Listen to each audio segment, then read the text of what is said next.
What's good, YouTube, man? Y'all the greatest, man. We love y'all way more than Facebook. I'm gonna let y'all know, man. Feel me? What's up? I wanted to announce a date. Every time I come in the press room, you in the press room. Working on our Stars Hottronic heat press. Using all the vinyl. Making all the picture tees. I like vinyl. I'm about to just load these boxes up. I'm out your way. Man, you gotta be a crazy little brother to get fired on your day off. What you get caught stealing boxes for? Man, I didn't get caught stealing no boxes. He said he caught me though. You get our rent paid. Why don't you go in there and ask the girls real fast to see if they help us pay our rent? That don't sound like a bad plan at all. What's up, Pop? What's up, Smokey? I'm trying to set up a meeting with the girls, man. Okay. Y'all wanna help me and Craig pay our rent? Craig still owe me money from the last time he got me. He gotta learn a lesson. He shouldn't be stealing. Go ask him to tell that girl from last night to give him some money. What they said? They said it's slow for real. I'm about to just ask boss when we get our job that night. Of course you can. Yeah! Nah. Yeah. Y'all actually won an award, the Boss Mag 2009 Ohio Hip Hop Award. Y'all won for that media outlet thing. Man, I don't even know. Like y'all won. He didn't even know he won. Nah. What'd you say? Who was it? You won the Boss Magazine 2009 Ohio Hip Hop Award. Congratulations. That's legendary. That's legendary. Yo, what's good? It's your boy Peanut, aka Dash Resource, man. I got my man Stacking Smith Grove.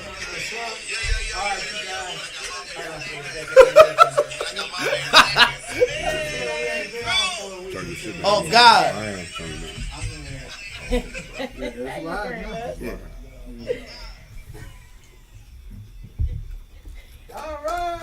Yeah! Got it on. Let's go. The break is over. Man, yesterday I was watching the Hey, turn it on. Bird. He one of them guys that be in church. He be in church with his ringer on. Man, we all put our heads down for prayer. Yeah. Yesterday, Hello? NFL on CBS, did y'all see that shit? Oh yeah, the Beijing jing. What happened? At halftime, they was trying to do their halftime show. Oh yeah, they had the music. There was all this noise in the background. Yeah. Oh, I ain't see that. Oh no, they was playing the music. That's just like our Yeah. show today. I was Yeah. talking shit about them, and then the same thing happened to me. Yeah. But you guys, what's up, man? Welcome to the Legendary People Podcast. I see a bunch of people trying to come in here, so go to our YouTube channel, like, subscribe, ring the bell notification so you can get alerted every time we drop videos. Yeah. We drop major content like this all the time. We bring on people who are major every damn day. So go to the Legendary People Podcast on YouTube, just how it's spelled below, right there. And like, subscribe, ring the bell. We do want to start our show off by saying what's up to all our sponsors. Go to Shiekhs for breakfast, Agnes All Natural Grill for lunch. If you're ever injured, call attorney Michael Wright. TheShopArea.com. They like the baby Amazon. Delivery is always free from the store to your door at 4. And relax and unwind with Kiara Wine. Contact Antoine Cunningham on Facebook. My bro Big got the Kiara Wine. We are at T-Shirt Kings. T-ShirtKings247.com. Go for your mouth and camera King Studios. Right now at T-Shirt Kings, we are running the best special ever. You get 50 shirts for $250. So we finally putting people on with the $5 T-shirts that everybody's been waiting for their whole life.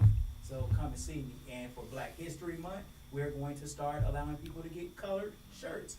Colored people? Colored people shirts. Man, you gonna get us canceled. Colored people shirts. Man, you gonna get us canceled.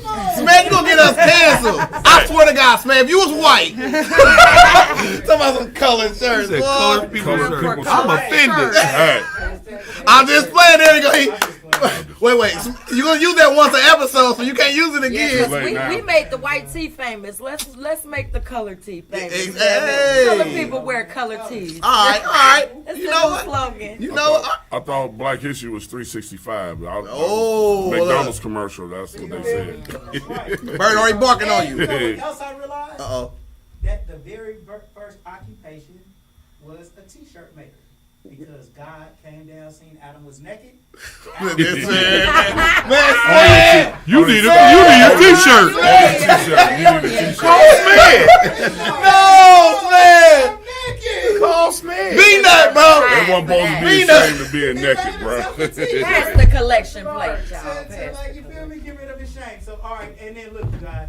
Every Sunday, sales stocks, not dope. My bro Peanut Johnson shows you how to get a big old bag of investing in stock. Easy money, man. Every Sunday on the Dash Resource channel on YouTube, sales stocks, not dope. So that's why we got everybody in here. Without further ado, my brother P Dash is over to you. Bro, thank you. Bro, you actually buy the intro yet again, man. Yet again, bro. I'm proud of you, man. We actually have a very illustrious cast today, man. Like, I'm really proud of who we got in here. You know what I'm saying? So Illustrious. Illustrious. Today. You know what I'm saying? So we got Candy Bars and also Sunny the Lights from the Unicorn Talk podcast. You know what I'm saying? Thank y'all for coming in here because we definitely need y'all perspective when we're going to start talking our man cave BS is going on, right? So, of course, we also got other legends here. We got Carrie Ivy. We got Darren Bird. We also got the bros. Bobby Jeter. Let's get it, bro.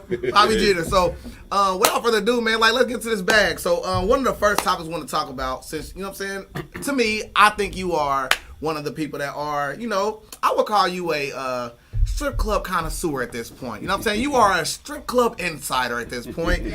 So can you tell us about... strip club insider. Yeah, a strip club insider. So can you tell us about like actual nights you're doing after today? So let's promote what you got. Oh, yeah. So, you know, I'm at Ohio Chiefs, 1124 Leo Street, every Monday, every Thursday, and I'm in Westchester on Sundays, Out the Way Bar. That's jumping again. Right. So y'all should come there. It's a nice area, real nice, big bar.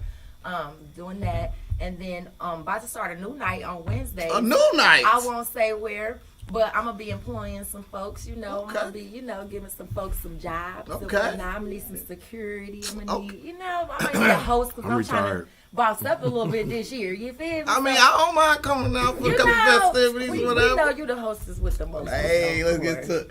So anyway, Sunny the Light, can you give us a little bit of your strip club background? I don't know. She looked at you like... No, I'm saying at you like... What? I'm not a dancer. I didn't say that. I was saying, you know, your expertise. So, like, what was the first strip club like you've been to? The very first one.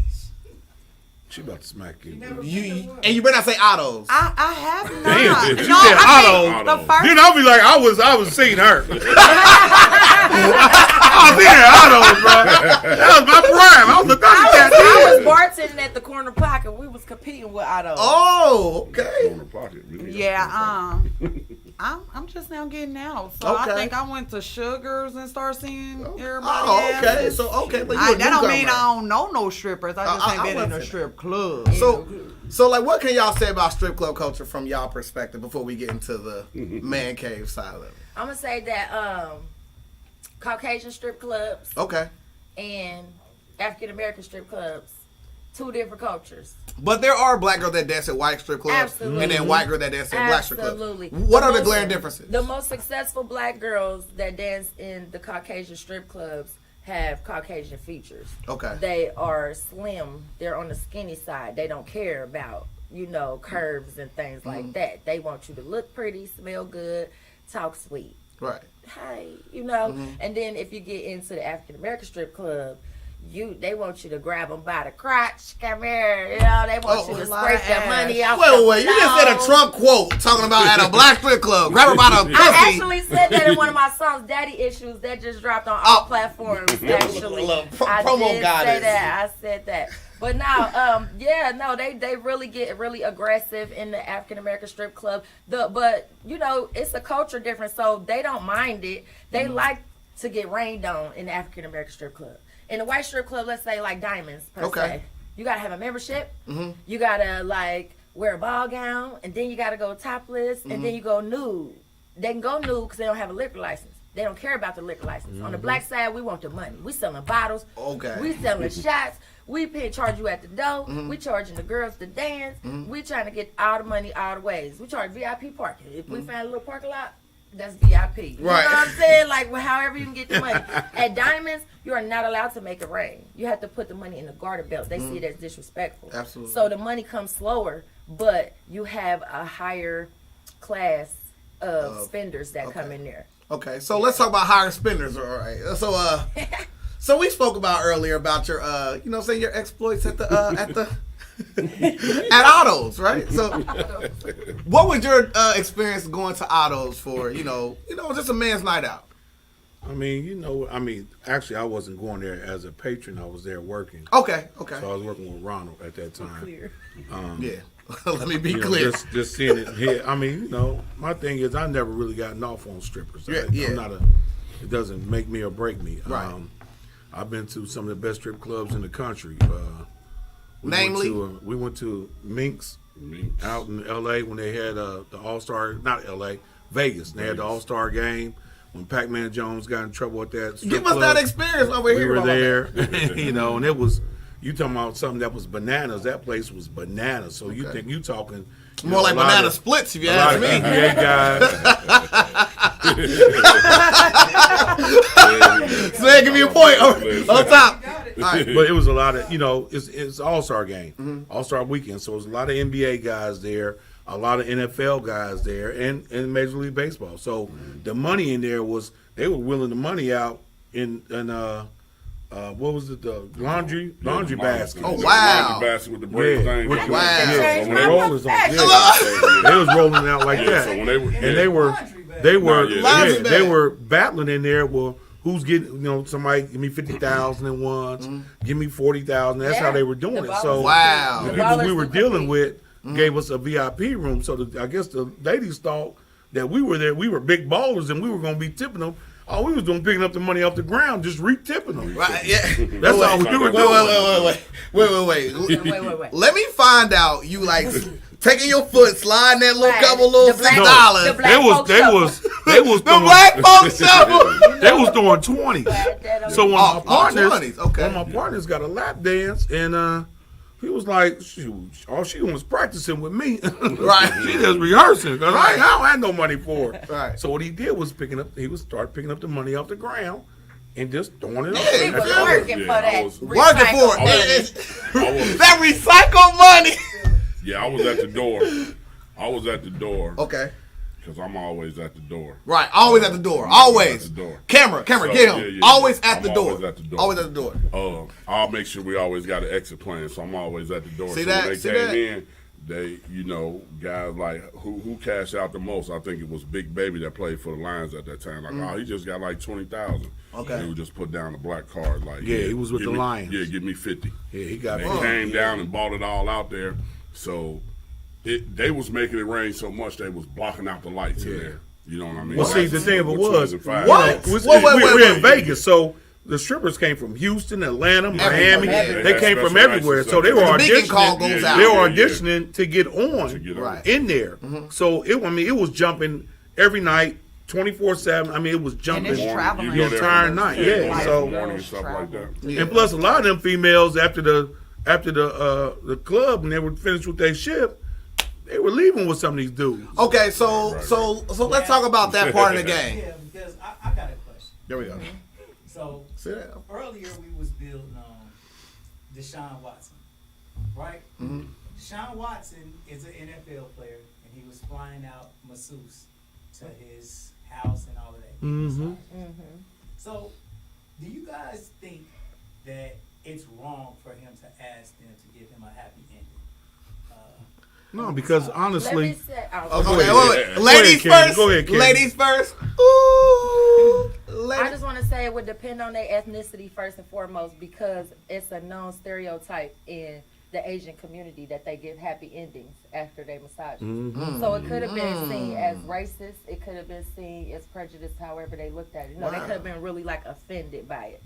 Now, like in the Antonio Brown situation, remember he had what was she, a therapist? She was like a physical therapist, right? Mm-hmm. And then she told the story about how she turned around, he nutted on her back or something like that, right? That's some wild. But you went back. Right. But you went back and you continued to do that work for him. So the money, you put the money over the morals until he didn't want to work with you no more. And then that. And then now we gonna tell he did this. Good. No matter. It wasn't she didn't want to work with. I think you got freedom of speech. You're allowed to ask for whatever it is that you want. I'd rather be asked somebody than to be doing something forced or to forcefully. be like feeling like I'm backed into a court. Ask me. Go ahead, Sue. I'm sorry. No, you go ahead. What we were saying earlier when he brought that up was it's a different time. So he fly him in, he get the massage, then he pull the towel off, like, you with this? And then they say, nah. All right, my bad. But in most cases, like, to be honest, though, like that? in a lot of those cases, man, a lot of them women already know what's going on when they get there. That's because of a lot you of that. flew me out. Yeah, but they know what it is. Cut it coming out. Before he asked, when he like, yo. Let me get an example. One mic. It's kind of they already. Listen, man, I'm just saying this because I've been around people in that profession that.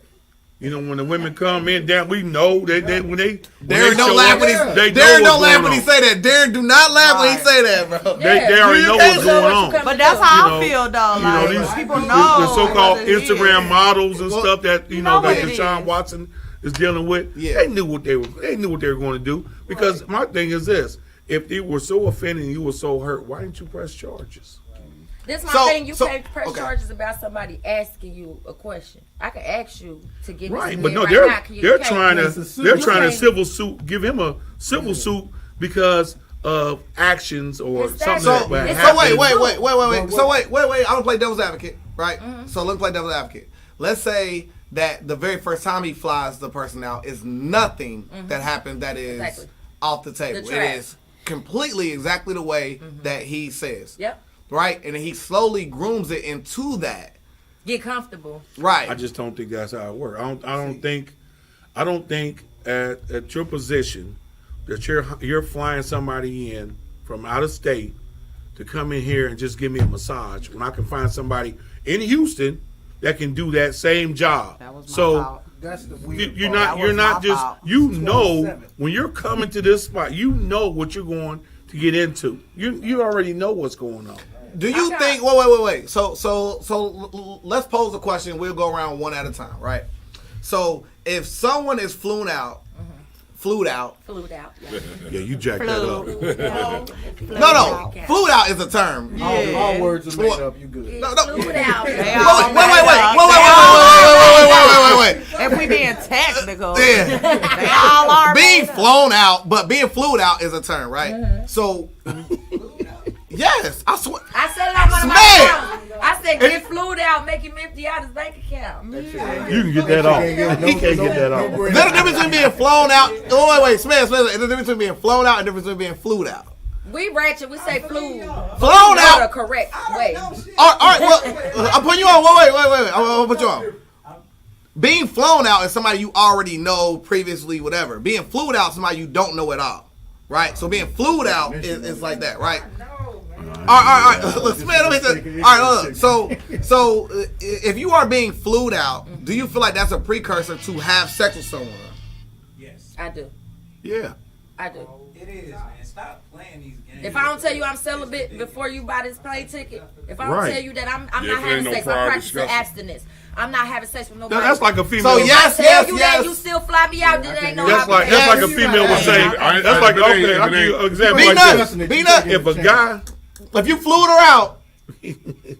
All right. But what's the terms of you flying If a guy asks you, okay, I'm going to fly you out to California, and you know this weekend your cycle is coming, you going to tell him, absolutely, I'm on my cycle. Because I know he expecting it. Yeah. I'm just saying. But listen, though, this is the thing. Just because he expecting it, just because he's expecting it, don't mean that you're obligated. And this is one thing I want to say. So, like, I'm in the profession of hosting right now. I happen to host in a strip club. So I'm around a lot of horny niggas all night long, right? All day, every day. So, I mean, I go in these different places. I ain't going to say which places, but I go into these different clubs, right? And these niggas get comfortable with me, right? And then 1 minute it's an arm on the shoulder. Then the next minute it's a grab. He was then holding the you next like minute this. it's a hand rest. Like this. Like this. You know what I'm saying? And so, but that's the thing, right? right? These are the men who employed me. These are the like. Okay. Not Dollar Bill. Let me clear that up. Dollar Bill, super respectful. Shout out to Dollar Bill. Shout out to Dollar Bill. Legendary. But what I'm saying is some of these niggas, like, because they are in that power position, it's like they can find another host. So then it's like I get put in positions all the time where I have to choose the high road and hope that I don't lose my job or that they don't be on board stuff because I'm not taking to their advances. Right. And because you the owner, so I'm supposed to let you hug me extra tight. Because you the security, and and if I don't, now I don't feel safe because now you mad at me because I didn't take to your advances. So it's you get put in these situations. So just because I'm hosting a strip club and I'm around this culture, don't mean that that's the life that I live. So that is a great segue because you actually sent it to some of the most like legendary decorated a security guard. Yeah. Have you ever, and you guys can put it loosely, have you ever seen a security guard, not yourselves, fall in love with someone in the midst of them trying to protect them, like on some bodyguard? Yeah, I've seen some guys fall for it, but you know, with me, I can speak for myself. Okay. Even when I was back in the day, some of the girls, like, to this day, we're friends. We're like sister and brother. Yeah. And it was never a thought of looking at her in a different manner. Right. Even though she was doing what she was doing. Right. I didn't look at her like that. I to this day, I don't. And I never have. Right. I always kept it professional. That's with everything I've done, though. I try to keep it professional, not to mix those things, because then you get feelings for somebody, then you having sucker attacks in there. Sucker attacks. Tender dick alert. Because some dude's all up in her face and stuff, and you back there in your feelings, and you like, I saw you talking to that nigga. I see the security snatch on the strippers and wait a minute. I see all that, like, baby, she was doing that before you even start talking to her, and now you following around the club, you in her ear, you trying to hug her out so everybody in the club can know that that's your girl. Like, this ain't the place, bro. Let her get her money, or you know what I'm saying, choose a different chick in a different profession. It's like, what's your stance? Okay. Yeah, it's like with anything, with any job or whatever. You already know what she was done before. I dated back in the day a girl that danced. Okay. And I went in there. That was her job. You know what I'm saying? I mean, but I'll let her handle how she was gonna handle with the guys that might have been too aggressive and too touching and all that kind of stuff. You learn how to handle that after and because if you get in, you taking the rug out from under her feet. You know what I'm saying? She has to establish that. Now, when somebody get real crazy, just by you be the man, you gotta do something. Word. But in the other that, you know what I'm saying? It's just like in the other job. If I'm coaching, then I'm coaching. You can't say don't coach, and you can't come on the floor, come talking to me while I'm coaching. You know, on the field. So, like, what is y'all experience when you had to deal with you know what I'm saying? Because y'all both have worked strip clubs, right? Yeah. Have you ever had a situation where a female felt uncomfortable about a patron? Yeah, all the time. Yes. And how was it handled? I mean, one at a time, please. Well, Big Bird, let's go. Well, we try to handle it professional as possible, but sometimes, like Candy said, they get in their mind that they didn't sold them so much on this fantasy that they don't know that it was just a job. Much money I done spent with you. I just want to walk you home. That's basically how it is. You know, they in that thought in their mind or whatever. They don't know when the music stops and they got their clothes on that the dream is over. Her job is to sell you a dream. I see a girl come out the back of the strip club dressed like a stud every night. They be cashing out on her like they gonna get some of that, and they walk out like a whole boy every time. You wouldn't even know that was her. Right. Yeah. Been doing it for years. So yeah, I think that's yeah. So I mean, if they can't handle it, we got to rough them up. Wait. Okay. I'm saying, like, are you playing the game? Because any way that you get money, there are certain risks involved. Yes. There are risks. Every profession, you are bit by your work. If you are a woodworker, you're going to get bit by the saw. Right. No matter what you do, you are going to be bit by your work. So go ahead. Right, and so, like, I'm saying, like, women get angry over shit that they put themselves in. Somebody got to do it. Can I say? Okay. Can I say that? Come on. Well, okay. Yeah. Go ahead. So, and you got second. Part of another conversation that we was having, okay? The way that a woman dressed and that she presents herself. Well, I see cups getting sipped. I see cups getting sipped. Look with the pinky up. Listen, certain things that you are wearing, you know good and well that you are going to attract attention. And you might want to live in a world where nobody fuck with you about that. You might want to live in a world that if you out there pumping gas in the world, little ass mini skirt, that nobody will say anything to you, or this nigga that you think is hideous don't talk to you, but you've done it enough where you know he's coming through. But you do it. And then you get upset and call people creeps. When you attract and become a magnet to the creep, like the shit you got on is bringing the creep out in the creeps. So I do hear from time to time women complain about the attention that they get, like they just want to be left alone. Great Should question. a woman be able to be butt naked outside? Just say it, Smith.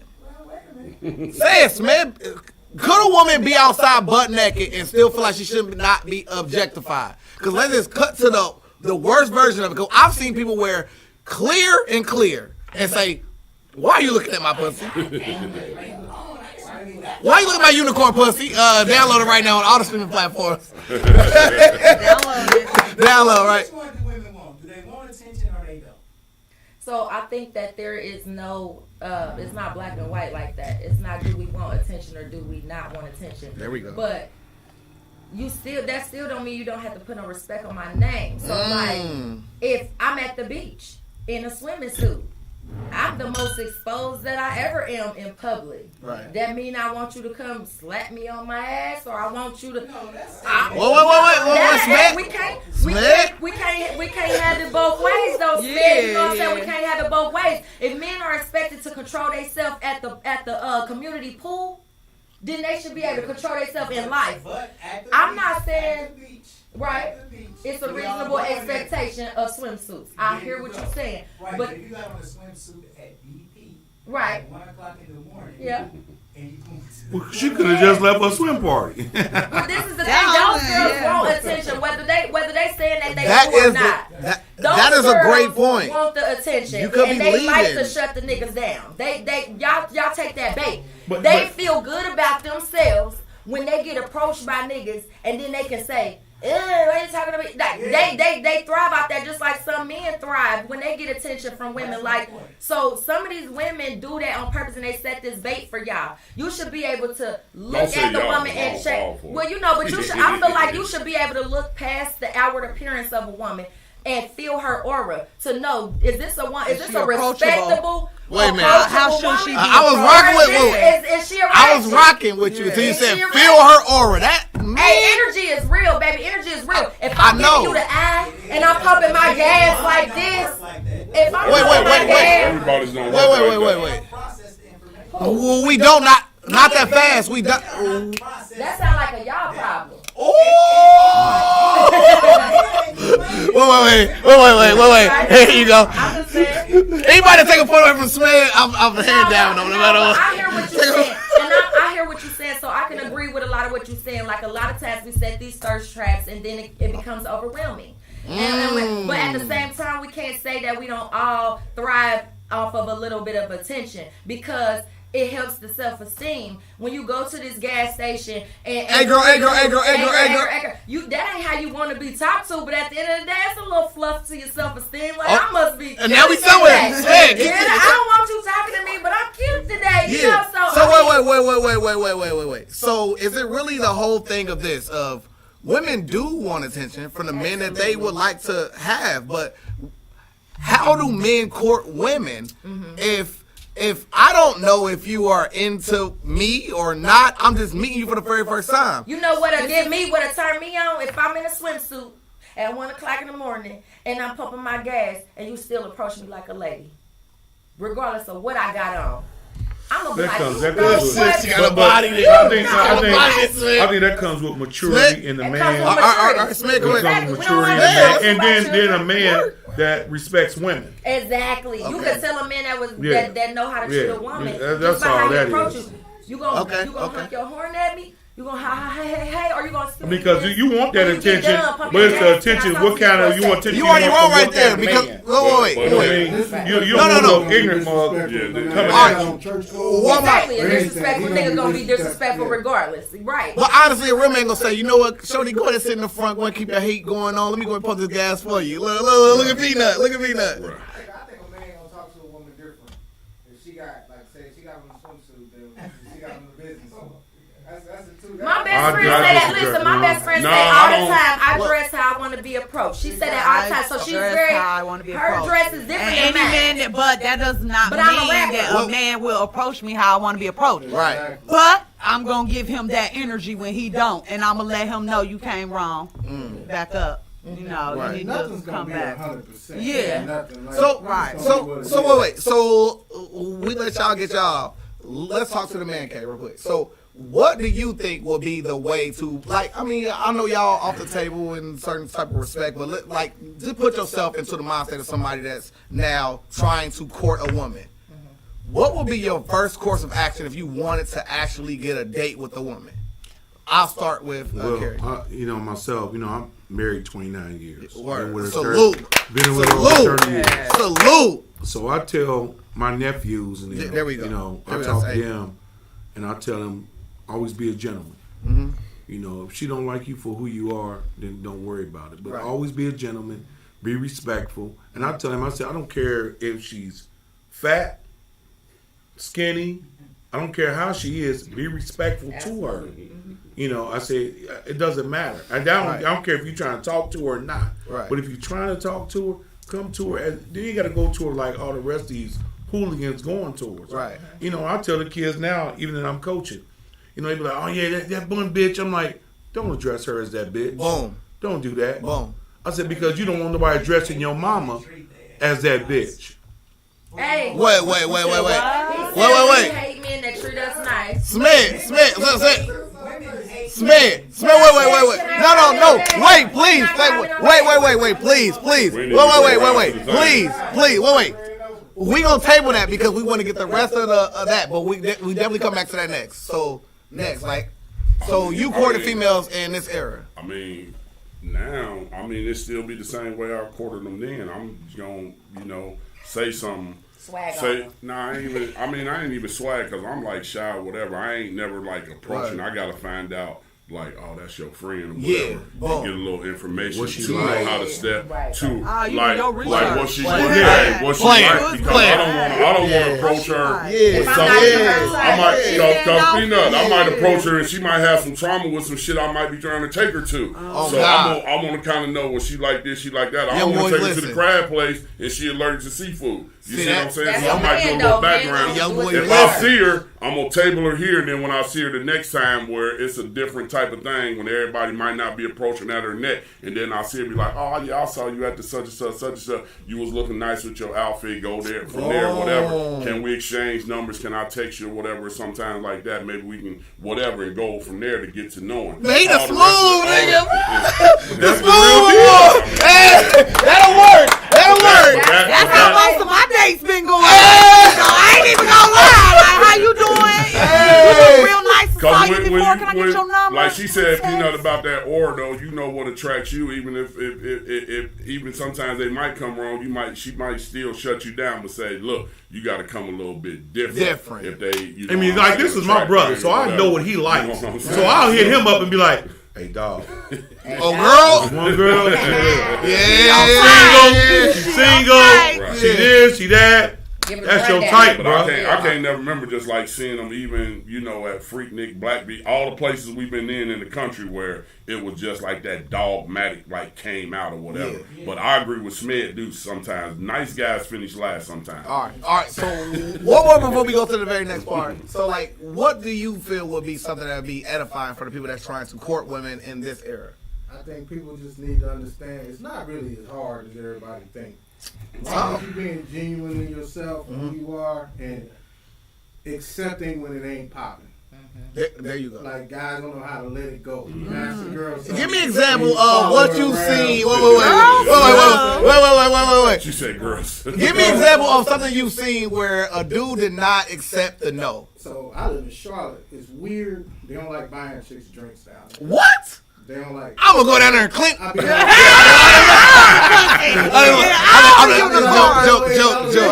Joke. But if they do, then you obligated for the whole conversation. Man, you took the Now you that boy. You took my drink and you want to buy go. with the intent in mind, like, all right, this might be a lost $8. You know what I mean? Yeah. Chalk it up. Like you gotta carry It's it. an Like, A lost $8. It's an investment. You know about investments. I mean, They don't always I've pan been out, somewhere- right? It is But for you like- still invest. No. You can roll up at a bar and say, you know what, they bad. Get them another one with their drinking, and you don't even go talk to them. Yeah. Exactly. Yeah. Because I've done that several times. Like,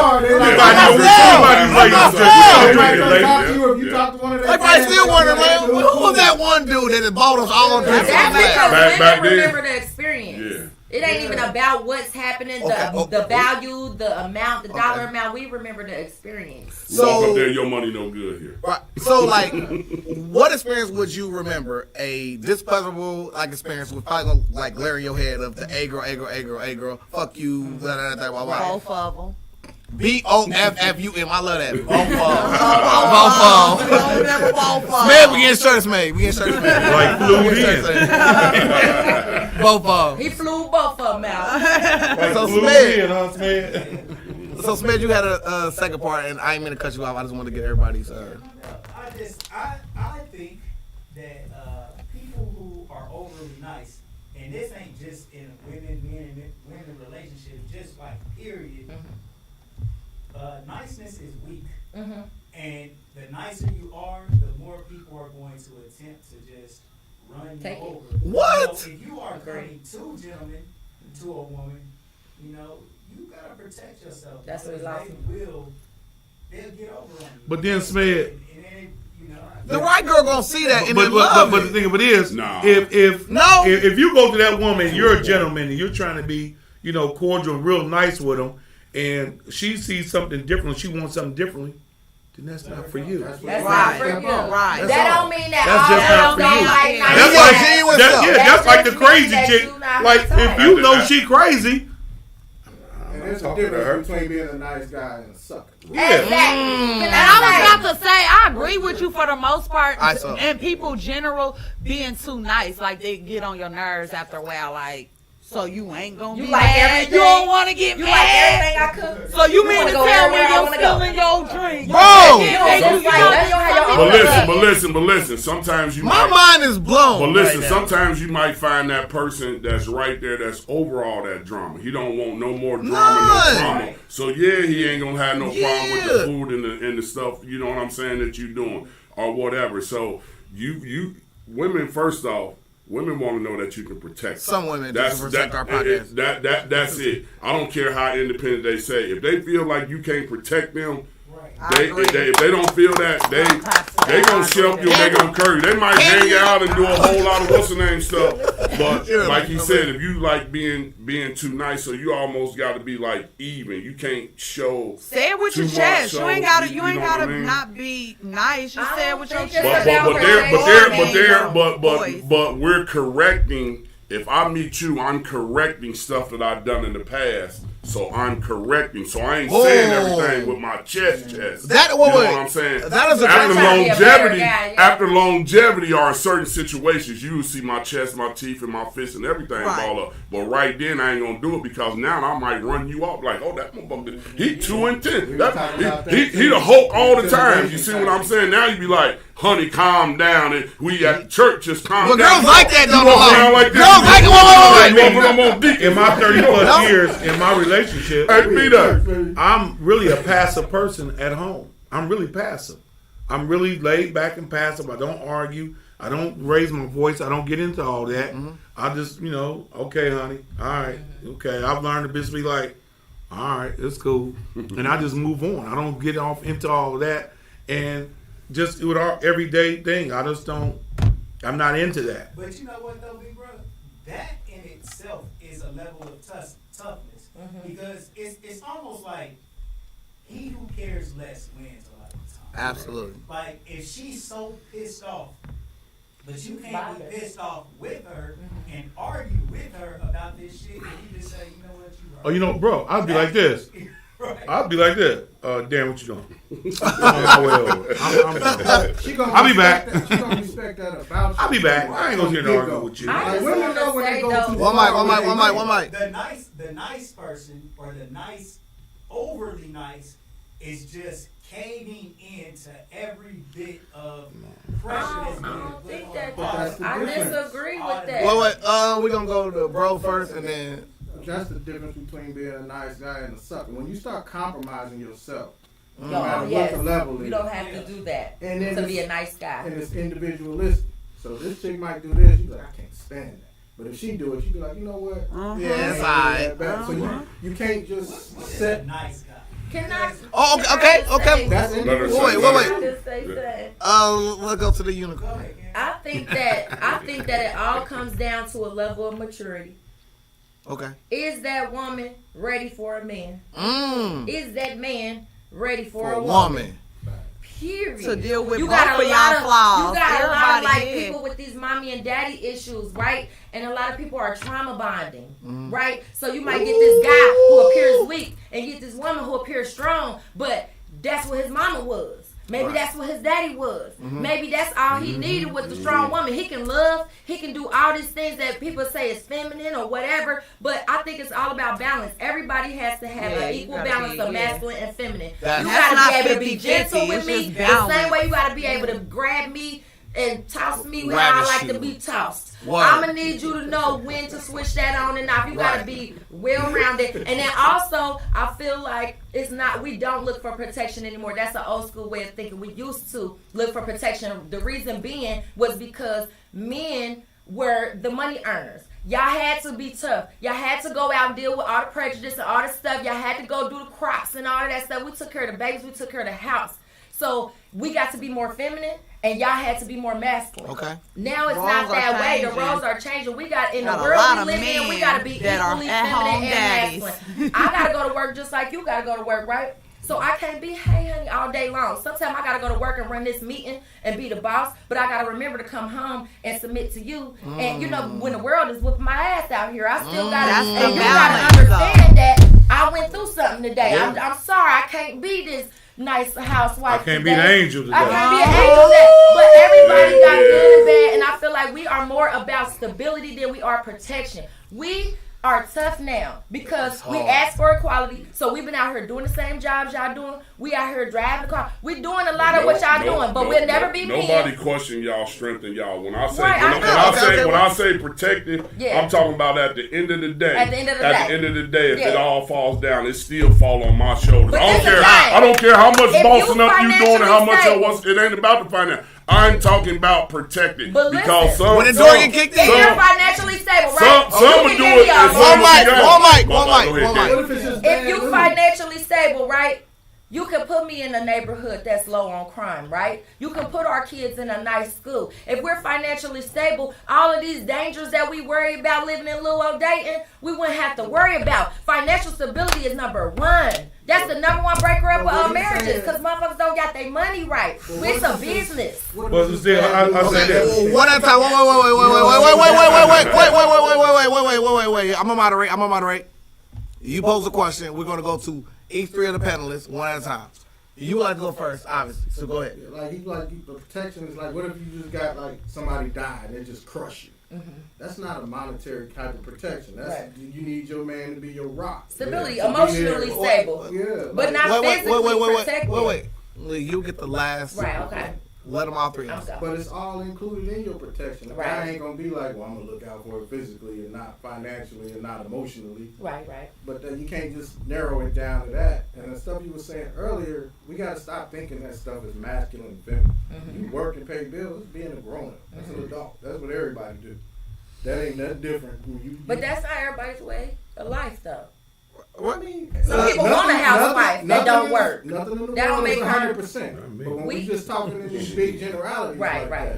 If you meet a guy, he's somewhere paying bills. Right. Typically, you know what I'm saying? Somewhere they got a roof over their head, they got a car, they're not special. Right. And I think we get caught up where we think it's regular for dudes and special for women. Like, you're like, oh, I paid $1,500 a month in rent. You're like, so why? You know what I'm saying? Where we gonna meet at? The trade-off, right? Yeah. And when you get together with somebody, you got to work that out. Whether it's 50-50, 60-40, 70-30, 100-0, whatever makes y'all work is gonna make y'all work. The balance. So I'll let y'all respond before we go to the next. I just want to say that I understand all the protection and all that stuff. So yes, we do need to have a safe space with y'all, emotionally, physically, all of that. But I just feel like financial stability is the number one breaker down, because it's like if you can't afford bullets and the way you were raised too. No, dead ass. If you can't afford bullets, I'm just saying you got a gun, you can't afford bullets. Or, you know what I'm saying, it's you taking from the other. So it's like, I just feel like if people would focus on themselves, first of all, building yourself up individually. I can stand on my own. What about Jeff Bezos? What about it? Well, Jeff Bezos was the richest man in the world, and him and his wife got a divorce. Man, we're going to table that because I got to get to the other panelists as well. Yeah. But I hear what you're saying. All I'm saying is, being rich. He was talking on the point, he was talking about the financial part. You're only focused on finances right now because that's your goal and perspective. But I'm here to tell you, whether you have money or not, problems arise in relationships. Absolutely. If you have money, then something else will come. Absolutely. And spoil a relationship. Yeah. So, like, you just because a woman works, you know, like sometimes a man say, "Shit, baby, you can work because you want to," and I'm not your master to tell you not to work. So if you want to work, go and work. It ain't because you necessarily have to. We can get along with what we got. If I have to be the only one that work, but we got to live in a one-bedroom apartment, so be it. Right. We work. Real nigga activity. You can stay in the house. You don't have to work, babe. We just gonna live together and love each other to our level of income. Real shit. But if No. But that's because money is motivating you. Money is not, it's a lifestyle. It's not just money, but the lifestyle that I want, it takes financial stability. You have to be literate. You have to be financially literate, credit score wise. Like, you meet these niggas and they don't know how to juggle a book. They can't write a check. They don't know how to manage a bank account. They don't, and you guys don't have a bank account. They don't have a bank account. You know what I'm saying? You meet the financial literacy is important. I'm not saying you gotta give me all your money. I'm not saying you gotta give me all your money, but what I'm saying is that we need to be able to work and everything needs to be stable. Stability is sexy. Well, in that, stability is sexy, emotionally, financially, and otherwise. You have to come out of your role as a woman, right? And a man has a particular role, and you have to come outside of that. Then, and like this goes for anybody. Like for example, my woman, right? I'm not the one to go through my woman's phone and say, "You like that?" At all, not at all. A Leo gang. If Leo gang ever like someone else, I would want her to be with that person. And I would find somebody who would be happy with what I'm bringing. Exactly. So for you, what I'm telling you is, if you have to coach this man, if you gotta form this man. This man preaching now. Be the person to make this man into something. I mean, we all can work on each other, but I'm just saying, to the point where you feel like you're striving and you out of your zone and you doing his job, then sometimes you might take a look at just being on your own or finding somebody who can elevate you. But you take the good with the bad, right? You take the good with the bad. So what if everything else this man got? What if this man can emote? He can love you correctly. He can speak life into you. He can, you know, he takes suggestions. He's adaptable. He wants to be this person, but the environment he was raised in didn't allow that. So you decide to love him through that. I'm still gonna build you to financial literacy. Because whether you with me or not, you need to have good credit. You need to be able to pay for some stuff. I don't want us to break up and then everything was mine. The house is mine, the car is mine. Now you gotta start from ground zero. And a lot of men do that because they get comfortable in a woman's assets. Real shit. Because we have babies, we don't get along with our mothers. You know, we get out the house a little earlier sometimes because of these issues with our moms. So then we feel like we grown women, we get out here and we have our babies, we take care of them stuff, and then we get this trial and error. Yeah. That Maybe his parents gave him everything, you know. Yeah, exactly. He got the perfect example of a mother and a father in the home. He wants marriage. He wants to walk down the aisle. This ain't something you gotta beat in his head, you know. But money come and go, but I ain't living in no box with no back tap. It ain't that much love in the world. It's a lifestyle that and things can happen. But how do you bounce back from that if you're not literate? How do you bounce back from that? Yeah. You gotta be financial literacy is a. We gonna fall, but we gotta get up. What about the boss chick that has money? Mm-hmm. Okay. And she's not looking for a guy to bring money to the party. Then why, as a man, gonna get tired of as a what man, that why time? would you want to live What like might? that? She gonna get tired of Look. You got money and she's a woman and she has Candy, I'm gonna let you go last. Yeah. You know what I'm saying? It's like, what is she looking for then? Because both of y'all got money. So now what? So wait. Please, I still want to get to our other panelists, please, because we have a legendary podcast. I don't want to shut no legend out of the conversation, please. Like, and also Sonny the Light have not spoken on a lot of topics. Okay, like I'm here as your advocate. Right.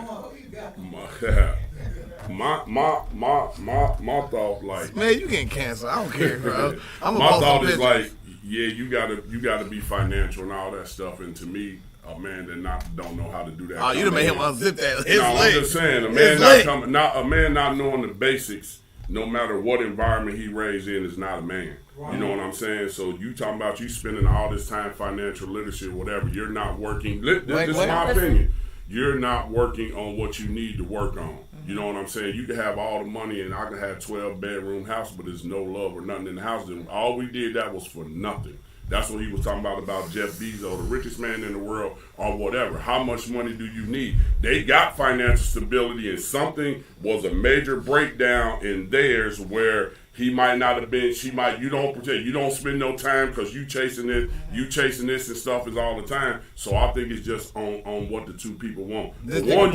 For one, you marrying for ministry.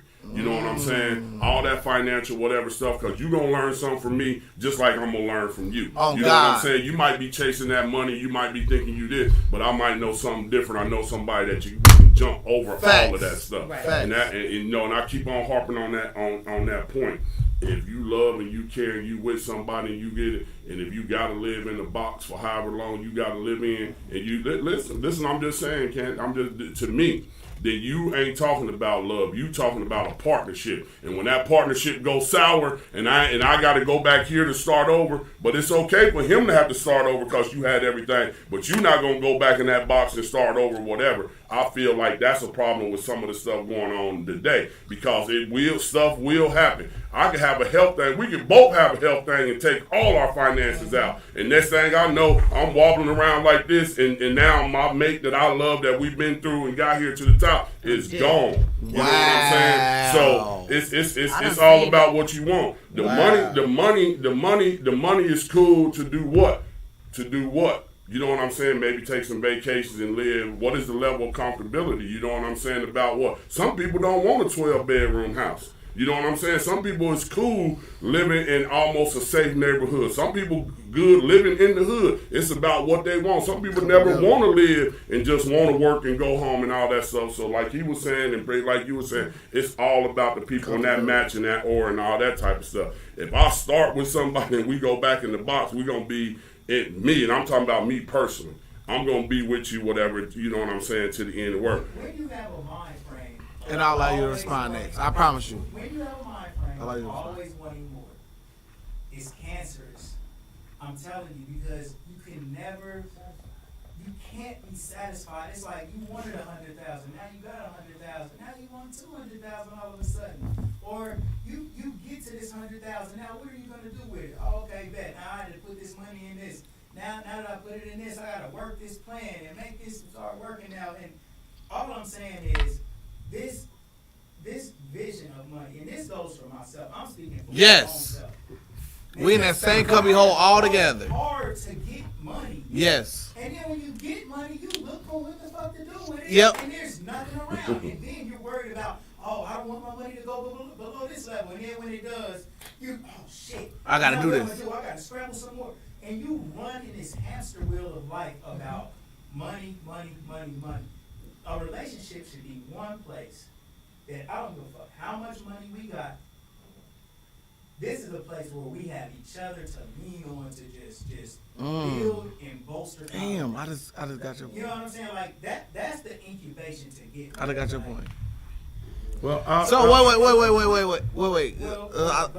And you definitely next. I think I finally got your point because to me, I thought when the conversation very first started, I thought no, seriously, I literally thought that the pursuit of money and happiness was synonymous with both like both species. Like you got women that want to get their money, get their bag, do that third. Men, because we are just ambitious as a man. Like it's a lot of things that we do that are ambitious when it comes to us trying to just prolong our life force, our kids, our lineage, our girls. We want our girls to look at some type of way, so we want to do that.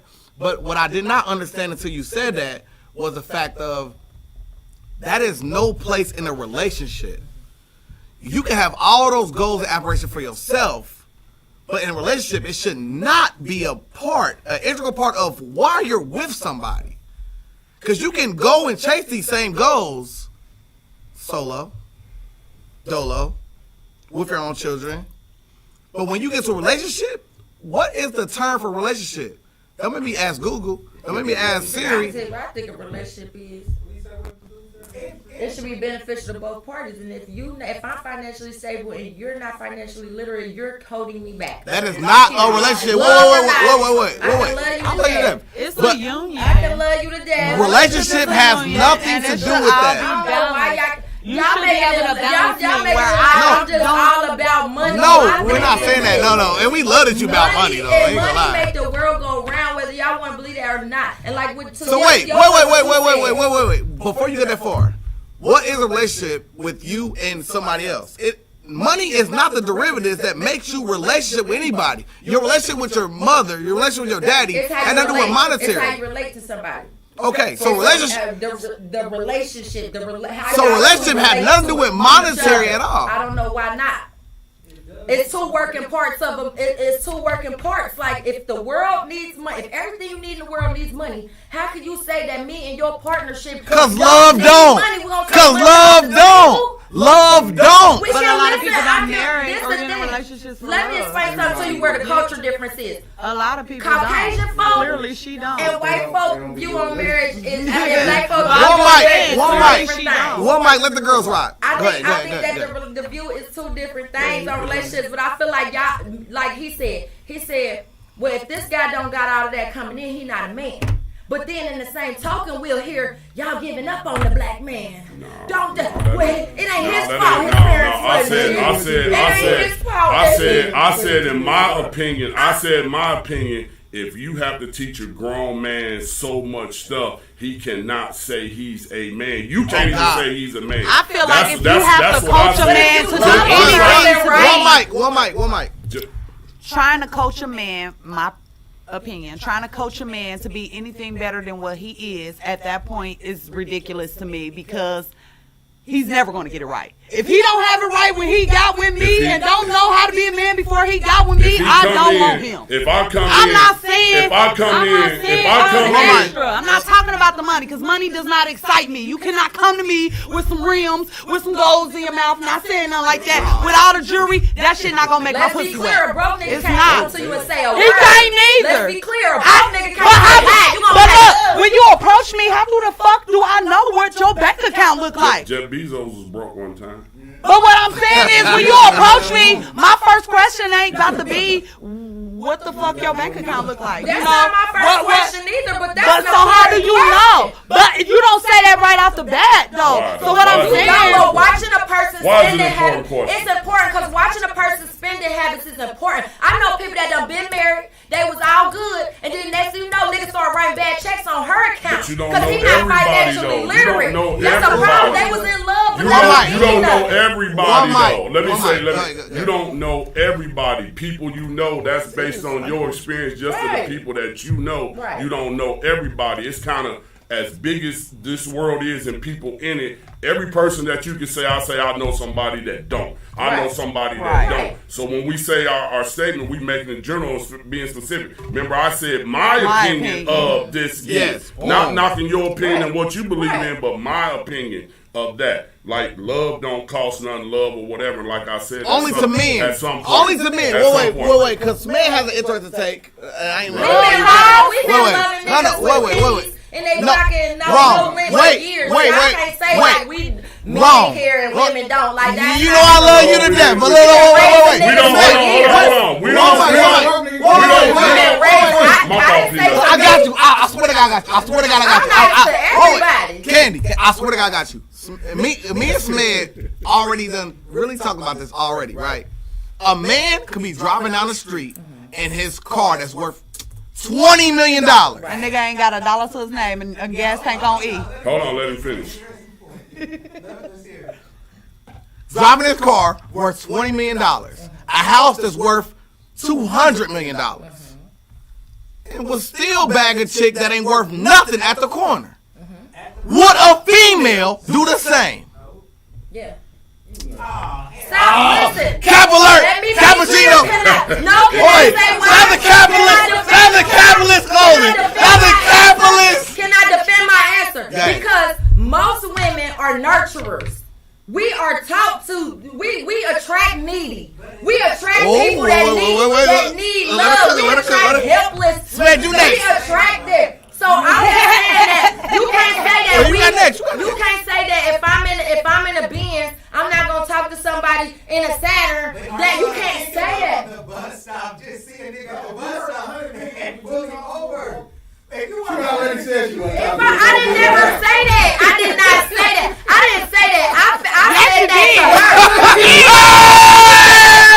So you gonna talk to you ain't gonna talk to no broke nigga. You ain't gonna talk to no broke nigga. But it was your opinion. I said that to you because you was sitting here acting but it was your opinion. you don't care about I don't care about nobody. Bitch, I done had like how many niggas I done had that's gonna be up and down. That's what I'm saying.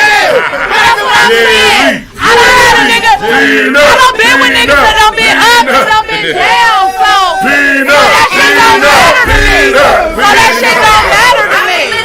It don't matter to me. Alright, so check this out. We both done been with niggas when they was down and out, right? Oh! I said I don't been with niggas when they was up and down.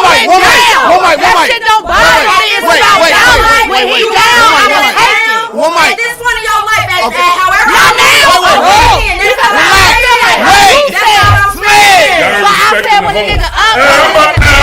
Y'all ain't respecting the host. One mic, y'all. One mic. Man, I got to be security. Let me get out the door, Smith. Hey, wait. Stop. Y'all ass don't know. Hey, get y'all. No.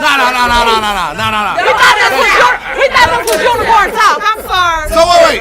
Listen. We don't argue. This is how we talk to each other. So y'all know. For all the fans that's watching right now, you guys have never watched one of their unicorn talk podcasts. They do this all the time. All I did was pit them against each other.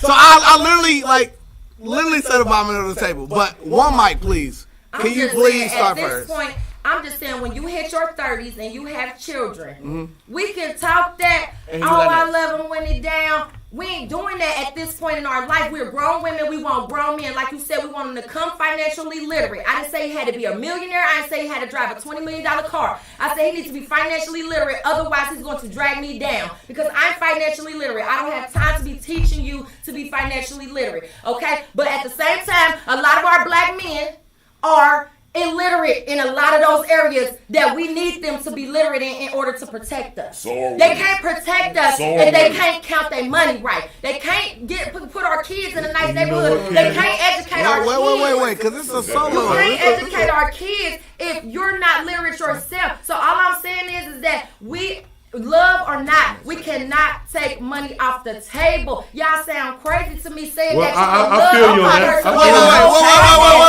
Wait. I want to get her. Wait. Curry, you got next, bro. Let me give her the opportunity to respond. I don't think nobody really took it off the table. You just making it like that's the main point and goal for a relationship or a marriage. And all I was saying is it doesn't excite me. So, I mean, but I'm not going to be in a 20 million car. I'm not going to be in no car and ride past the bus stop and see a nice looking nigga and be like, hey, baby, you nice. Let me pick you. I'm not going to do that. I'm not going to do that. I'm not saying. That was the question. Me being at. To be clear. Wait. Me being at, and I don't think me just being at in my 30s made me realize. I think you could be any age, old or young, and come to an understanding of what you want or what you want in a man or a woman. So I might have would have been childish right now. Like, yeah, I'm growing and I know a little more. So yeah, I want a little more from a man. But I could also be this age or somebody my age right now that's not on that still deal with the shit that we deal with. So what I'm saying is, like you said, it's only our opinion. Well, I was saying. Lovely ladies, y'all did a great job. Again, I always tell the young people, especially my nephews, you know, in a relationship. Me. You don't want to be, as a coach, I don't need a player. I need another coach. Exactly. We need to be coaches together. Yeah. I don't need to be calling the plays. You don't need to be calling the plays. We need to call these plays together. Why you telling me everything to do? Like with me and my wife, we built what we have now. And I'm not saying I'm wealthy or anything like that, but we built what we have together. Yes. Right. You know, it was times where I didn't have it, and she did. And it was times she didn't have it, and I ups did. And downs, the balance. But we rocked it together. Yeah. You know, and we hung in there, and we fought through all the little tough times. We're now in our life at 53 and 52, we're comfortable. Yeah. You know, we're not sweating about a bill. We're not worried about this. We're talking about, you know, taking trips or whatever we need to do. So we're good with that. And I understand what you're saying, because also on the flip side, I got a great niece that's in college and she has a boyfriend that's not. And I'm telling her, you know, my biggest thing is I don't want him to hold her back. And he will put a baby in her so fast. Yeah, I don't want, and I told her, I don't want. He see her doing good. I don't want her, and I'm not saying he's not a good guy. I love this bitch. But let me get her pregnant. And so as a man, I'm asking him, what can you do? What's your plans? Right. What are you trying to do? Because I don't need you out here in the streets. I don't need my niece dealing with that. What are you trying to do with my niece? Because, you know, and I tell her, you don't want to be taking care of no man. You know, and I tell my nephews, don't go to be with a woman so she can take care of you. You're not a man that way. And taking care of a woman, although even I pay all the bills in my house. Okay. But it was a situation, like y'all said, I got sick. Things came about where I was not able to go to work. Right. And my wife had to pick up the slack. She showed up, paid the mortgage, was paying the AES, DPL, veteran, water bill, and everything. Even my life insurance policy, she took care of all that until I was able to start making those payments again myself. Right. You know, and I would do the same thing for her. So I think in a relationship, I think that's what you want out of somebody, not to be just, you know, I'm doing everything, I'm making all the money. You know, because everything should be. But that's what puts strains on them. Yeah, and I'm not saying a relationship shouldn't be about money, because you should be able to go out and carry your weight and make money, so you all can live comfortably. We don't live in no $300,000 house, but I got a nice house, right? A ranch house that we like together. I like ranch houses, man. You know, we like it. It's not about what somebody else. It's we like it. Right. We do our own updates, but we enjoy it. You know what I'm saying? So. In a relationship, I think you should build things together. Absolutely. I don't think the weight should be all put on one person. You know, at all times when you're not trying to do anything. Now, you know, you just a bum nigga. You at home playing video games all day while she at work. Then it's time you got to kick rocks. Right. And I understand what you're saying. It's time for you to go. I'm not gonna sit here and take care of you. Come home. Cook and clean. It ain't that much love. While you playing the video game. But how long I'm supposed to let you hold me back because you exactly. Smedro. And I agree. I agree. Well, I'm sorry. Okay. I agree. Financial literacy. You know, it was a time where I didn't have a bank account. You know? Yeah, it was a time back in the day I didn't have. I was a shoebox nigga. So wait. All the real niggas know what that. All the real niggas know what that mean. All the real niggas know what that mean. Like a girl looking, you like, you ain't had no bank account. Shoebox is a whole different era, bro. Shoebox is a whole different era. And her garden. But my wife influenced me so. to become, okay, get a bank account, get a credit card, build your credit up. You know, let's do this, let's do that. What you trying to work? And then I started buying property. Period. You bought him. So that's my thing. I do the same things for my husband. I make suggestions. I don't tell that man what to do. That's a man. You know what I'm saying? But I knew I had to. But the things I had to suggestions, do. it was things that you had to do to get in place to have this lifestyle that you want. Because she made my wife actually made me a better man. Some men got to be motivated to be the better man too. Sometimes you pick the man and ain't got that motivation. I mean, you don't want to teach nobody. I was like, what if that's all it takes? That's what I'm saying. I mean, my husband had a lot of teachable moments. We both, you know, you sit there, you talk to your spouse, you be like, you sit there talking to your spouse, you like, wait a minute, show me that again. Yeah. I can do what now? X, Y, Z, what? Listen. Okay. And then you flip it, and I can tell you, you know, like my wife, I bought the house, I bought the house. Talk that. So now, we're working together now where she got an 800 credit score, and I'm like, she's like, okay, so what do we do now? How do I go about this? You're going to teach her. Okay, I'm showing her, okay, we're going to get this. We're going to get this loan. Smedro. I got another proposal for us all. So, we have spent a little time on talking about what a man should be bringing. Absolutely. What makes a good man? And obviously, somebody who can provide and protect. But provide is a big deal. Provide and protect. With that mirror, though. You asking me? What does a good woman do?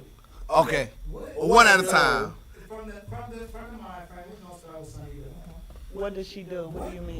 What do you think a good woman brings to the table in a relationship? So, a man is gonna bring protection and what's the other protection and she says stability. I said stability.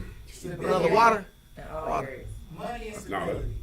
What does the woman bring to the table? I mean, I can't protect the man, but I assume that anything that a man brings to the table, I would have to equally bring too. Like, you know, like, I don't know. Well, if a team, I might not be good. I'm single. I might not be a good woman. I'm single. Hey, you crazy as hell. I might not be good. I'm single. I might not be a good woman. I'm single as fuck. Shout out to the Unicorn Podcast. The Unicorn Podcast is lit, bro. Like, they got like a married woman with a single woman. Go check out their podcast. Like, they gonna have. I do agree with Candy on what she was trying to say is that, you know, she got some certain goals. You know, she's got shit that she wants in her life. Ambition. And I heard a man say that he don't want no woman without ambition. I think you just need to be with somebody who matches the things that she wants. Right. That's my flaw. Because if I don't want the same stuff that you want, and then you just trying to lift me up, it's too much of a struggle on you. So that's why I was just trying to say. That's real shit. Like, Candy can't be with no man that don't like rapping. That don't like hip hop. That won't work. It's not gonna work. Right. Real. Facts. Secure. Facts. Secure. Yes. Shout out to my cousin, man. B. Allen, man. I love you, bro. Shout out to B. Allen, man. It's my cousin, man. Exactly. Mine is different. So that. What you saying that a woman need to bring in? I'll say that's a. I mean it. That said about being motivated. Like, a lot of women do come into relationships or, you know, and with black men don't have. I don't really. I guess black men, but I'll say anybody. Really? Anybody. I wouldn't necessarily say. Smed got his gun out now. Smed got his gun out. I don't think.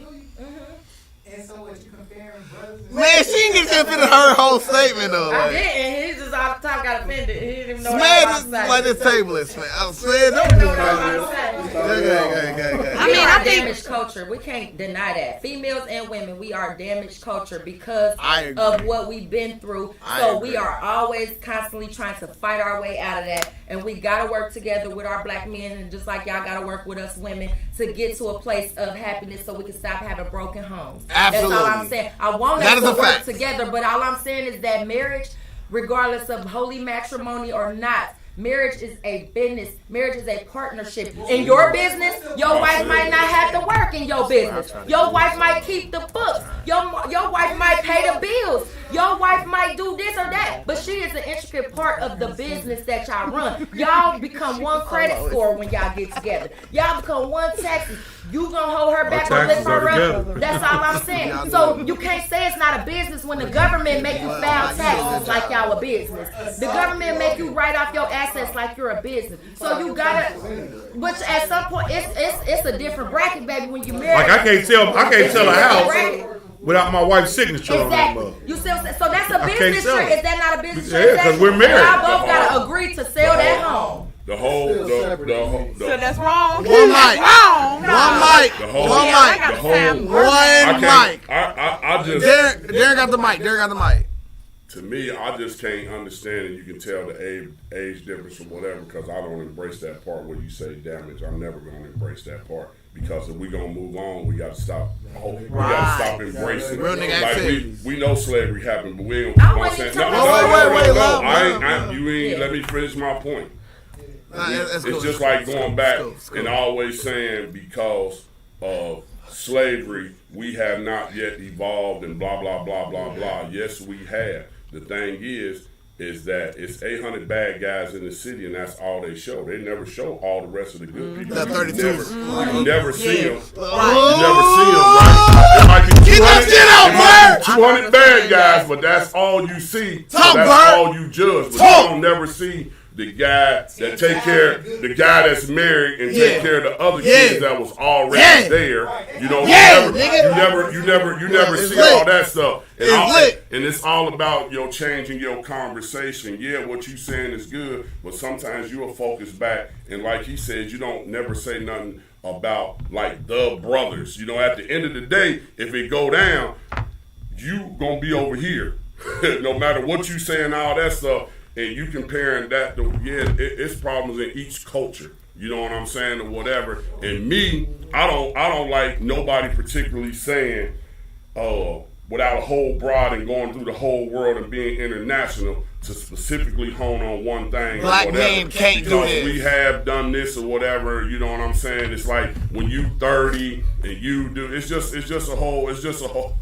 Peanut crack. It's just a whole lot of stuff. And I just said for me, because I'm a little bit older, so I've seen it. I was raised by, you know what I'm saying, by my aunt, my grandma, and all them. So I got that a women's perspective too on, you know what I'm saying, a lot of things or whatever. And in order to, at the end of the day, it's about a healthy child. You know what I'm saying? You trying to create this perfect, what's the name? You doing more harm than good. You know what I'm saying? I got 16. I got 12 boys and 4 girls.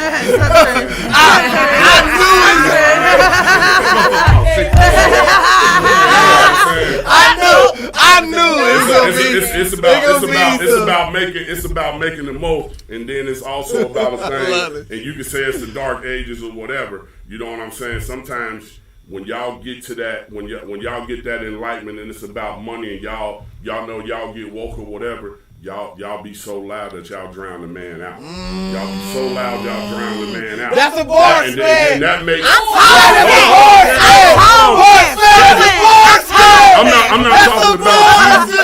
Listen, I'm not talking about you. I'm just talking about some women do that. I'm not talking about what you talking about is good, but I'm saying they get to the point where you be like, I don't. So you miss everything. I might have missed everything she was trying to say because all of that other stuff that don't matter. And it's like this the same way if it was me. Like, you know what I'm saying? The man, you like, I don't remember nothing you said.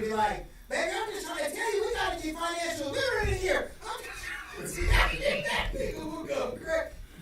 Yeah, I don't do that. I ain't talking about that, but I'm just saying what I was just talking about. But what I'm saying is, and like you said, there is clearly a difference with the ages because y'all, like, y'all generation, y'all did things way different than we do things. And I'm not saying y'all was right or wrong, but y'all can't say that we was right or wrong. And what I'm saying is that the men we're dealing with are not y'all. They're nothing like y'all. And y'all raised these men. No, we didn't. That's the problem.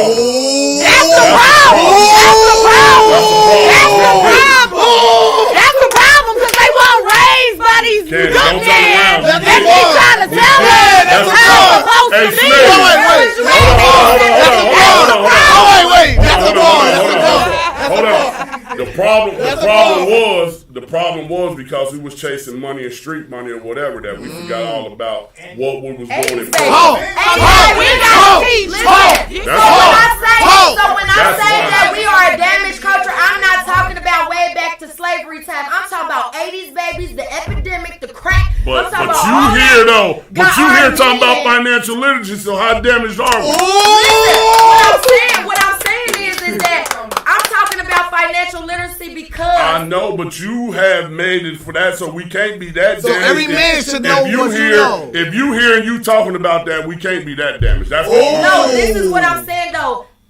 At a certain point, y'all's generation taught y'all boys something different. Y'all taught y'all boys to provide, protect, blah, blah, blah. Y'all didn't teach them to do the women thing. Like he had to be and I'm telling y'all age now that they internalize and y'all saying damage and they gonna hold on to it because it's easier to be damaged instead of it's easier. I'm not trying to put that stereotype over us. I'm saying that we gotta heal, but you can't be in denial and not heal from it. The men in our generation are not like y'all. I agree. That's facts. They're cowards. They're cowards. They run. They don't like. But like you said, I ain't international, so I can't put that stereotype on them. I ain't traveled the world. I ain't met all black men all over. Not yet. You feel me? So you're right. But from my experience and from the environment that I was raised, because that's a lot right now. Where do you bear the responsibility in that?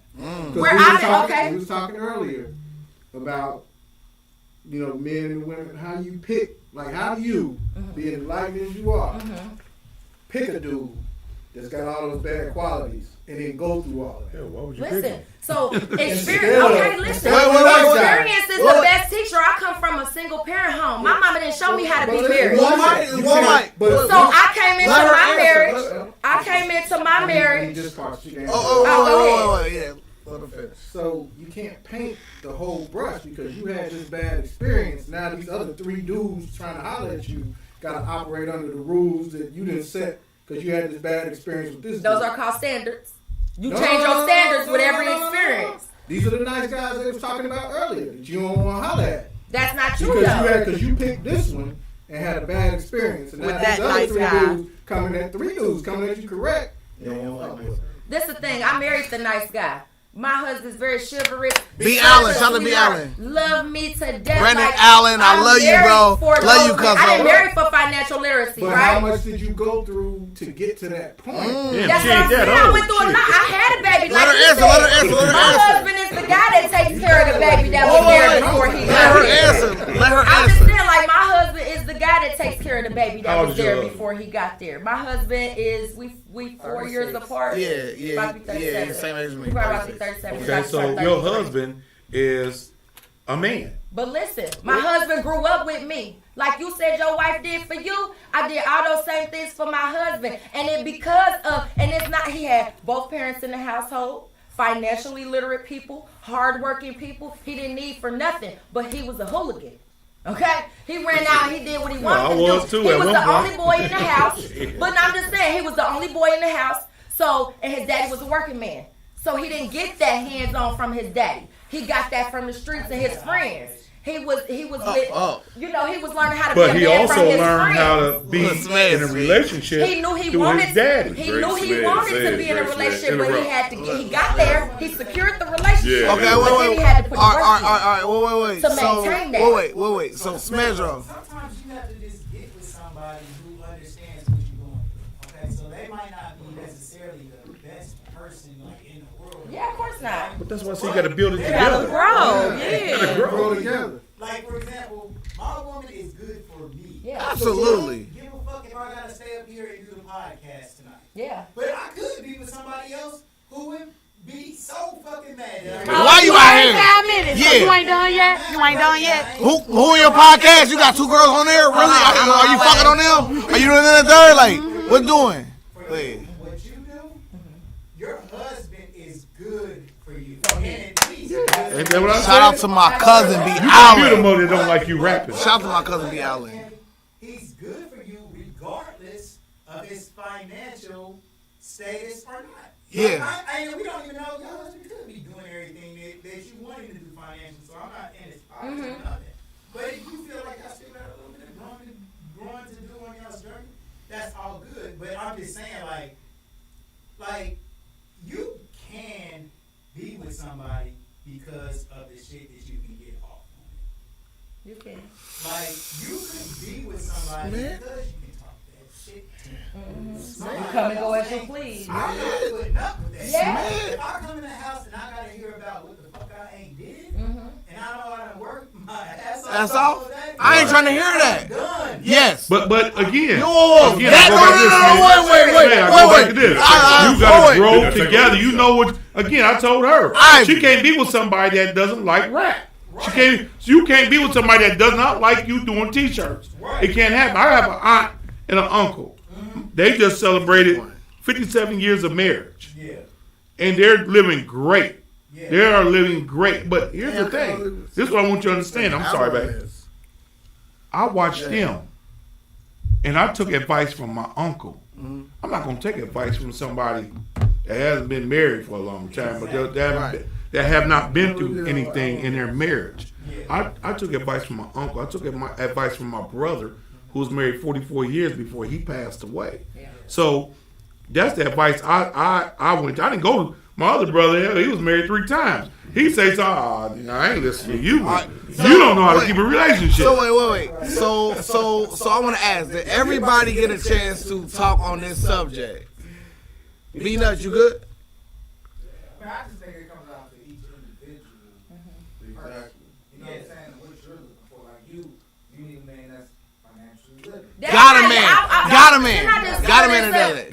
Clear this up. I never needed a nigga for nothing but emotional stability. I didn't realize that I had daddy issues coming into my marriage, as I'm sure that a lot of us got mommy issue, daddy issue, whatever. I didn't realize I had those issues. I didn't realize I was a detached person. I didn't realize because my mom was a single mom, I don't need a nigga mentality. I didn't treat him that way, but I just did everything myself. I didn't give him a chance to try to do anything or to show me anything. So then it gets to a point where when you doing all this stuff, you look up and you don't realize the lack of that you're getting from another person because you're doing it all for yourself sometimes. When that's the way you're raised, you know what I'm saying? And then you come to this realization like, oh shoot, this might not be feeding me the way that I thought it was, or maybe we need to work on something else in another area. Like me and my husband got to understand it now. He know I'm candy bars, I do rap, I do podcasts, all that. He's secure with that. Absolutely. You know, it might not have always been like that, but if this you want to be with me, I want to be with you. I gotta take the good with the bad. So I'm not saying that I'm all about money. It's never been all about money. My marriage is not based on money at all. I've always had my own bag. Based on love, for sure. I've always had my own bag. Wait.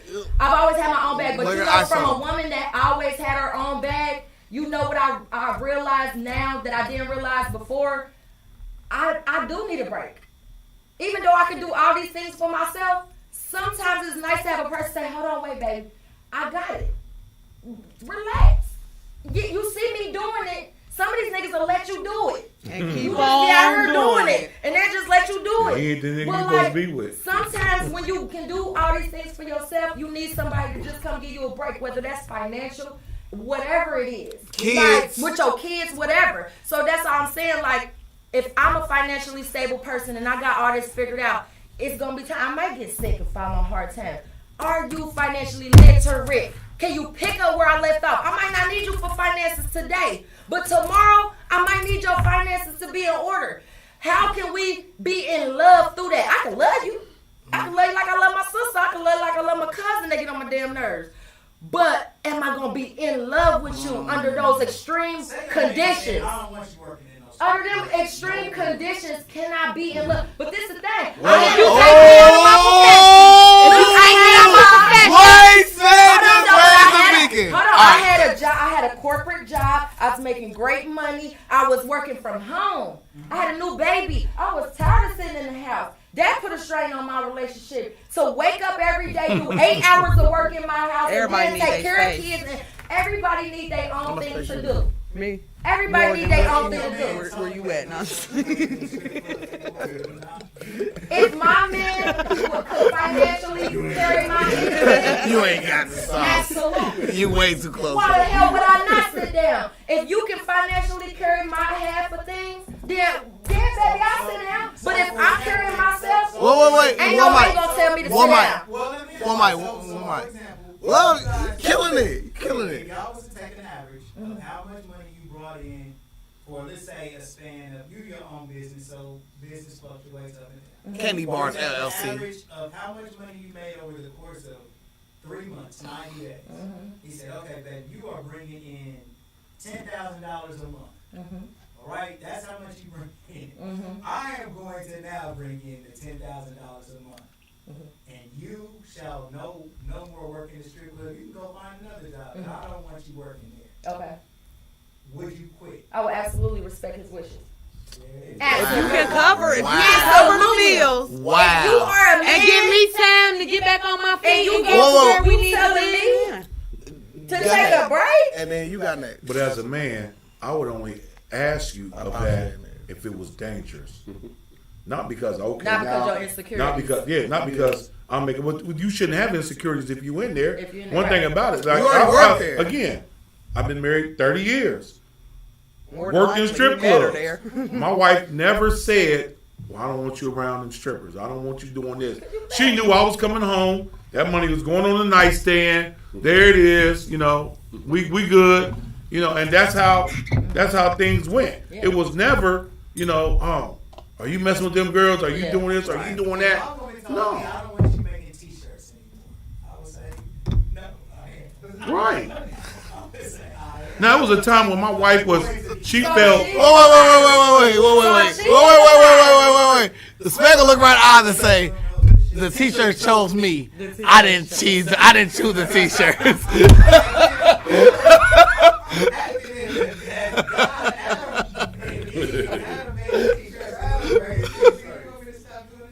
Alright, bro, that's funny. I think we're making this harder than what it is. Yeah. All right. So, like, break it down for us, bro. I just think we're making it harder than what it is, man. You know, like Smith said, in a relationship, he's never gone through his woman's phone. I've never been through my woman's phone, do that. her purse, or anything. None of She's that. never been through my I phone. bring her picked up purse my phone. personally. Exactly.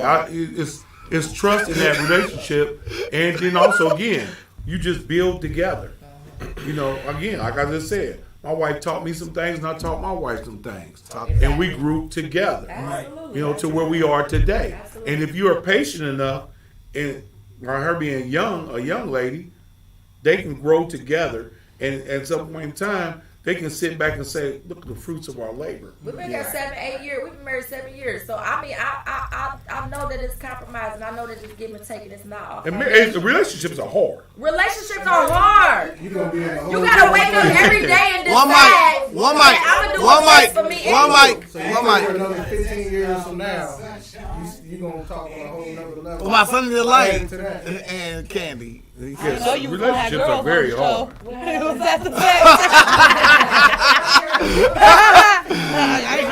I know you had the baddies over here. You got the baddies over here. The type of creep that would be seeing you guys in swimming suits. Oh! Read the comment. He said that he thought both of y'all looked nice. Dang. And, Creepy kind of way. No, I'm like, read it verbatim. Listen, in the profession I'm in, Read it. the creeps. Oh, that what he The said? creeps gonna They scream the gonna album. come out. That what he They gonna scream said? the album. You know? They sure are. They gonna be your some of your Man, he really best. said that? My husband do Sled, he really said that, bro. All the bitches laugh. One mic. You can't make the bitches laugh. You can't do comedy. Like, All right, wait. So before we leave out here, we got one funny thing that we all want to talk about, which are dogs, right? So Dogs. yes, bro. Yes, bro. We all have dogs. Like men or dogs? Yeah, I'm Dogs. What dog species can't say the N-word? Let's go around the room. What dog species can't say the N-word? Because we all love dogs, right? I love cats. But I don't love them. You had a Doberman? Who had a Doberman? I had a No. Doberman. Oh, okay. Oh my God, that is the most crazy.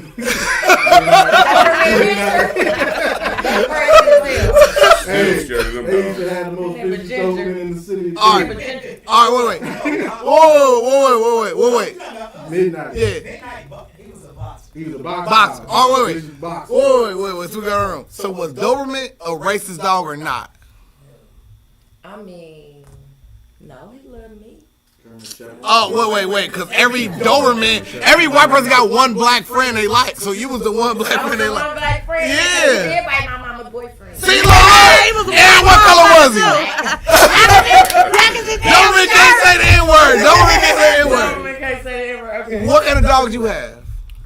Oh shoot! When I was a kid, we had a German Shepherd. We had German Shepherds. We We know. had Huskies. We know my history. Every history video I watch. German Shepherd, because he's German. German Shepherd can't say N-word. There are black and white videos of dogs, like a dog shaking a nigga, bro. A German Shepherd can't say nigga. Can't say nigga. Can't say nigga. They a big part of black history. Side of black history. What kind of dog you have? I had pit bull. Oh, okay, yeah. German Shepherd. Oh, wait, pause. A pit bull can say nigga no matter what context. A pit bull can say nigga this. Yeah. He So- probably can't say. But you also had a what? I had a German Shepherd. I had a Cocker Spaniel. And I had a golden retriever. Oh, golden retriever can't say Wait. Can a golden retriever say No, they got white people hair. Hold on. Is that the lassie dog? Is that the lassie dog? That's the lassie dog. Hold on.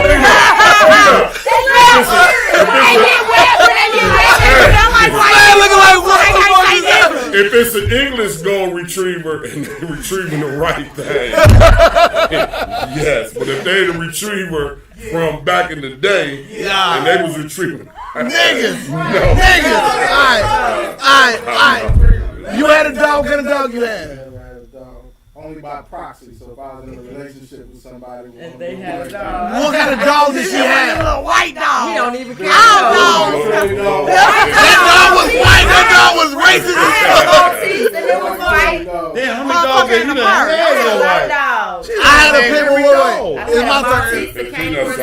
It's my turn. I had a pit bull, right? I had a pit bull. Oh, wait. A chow.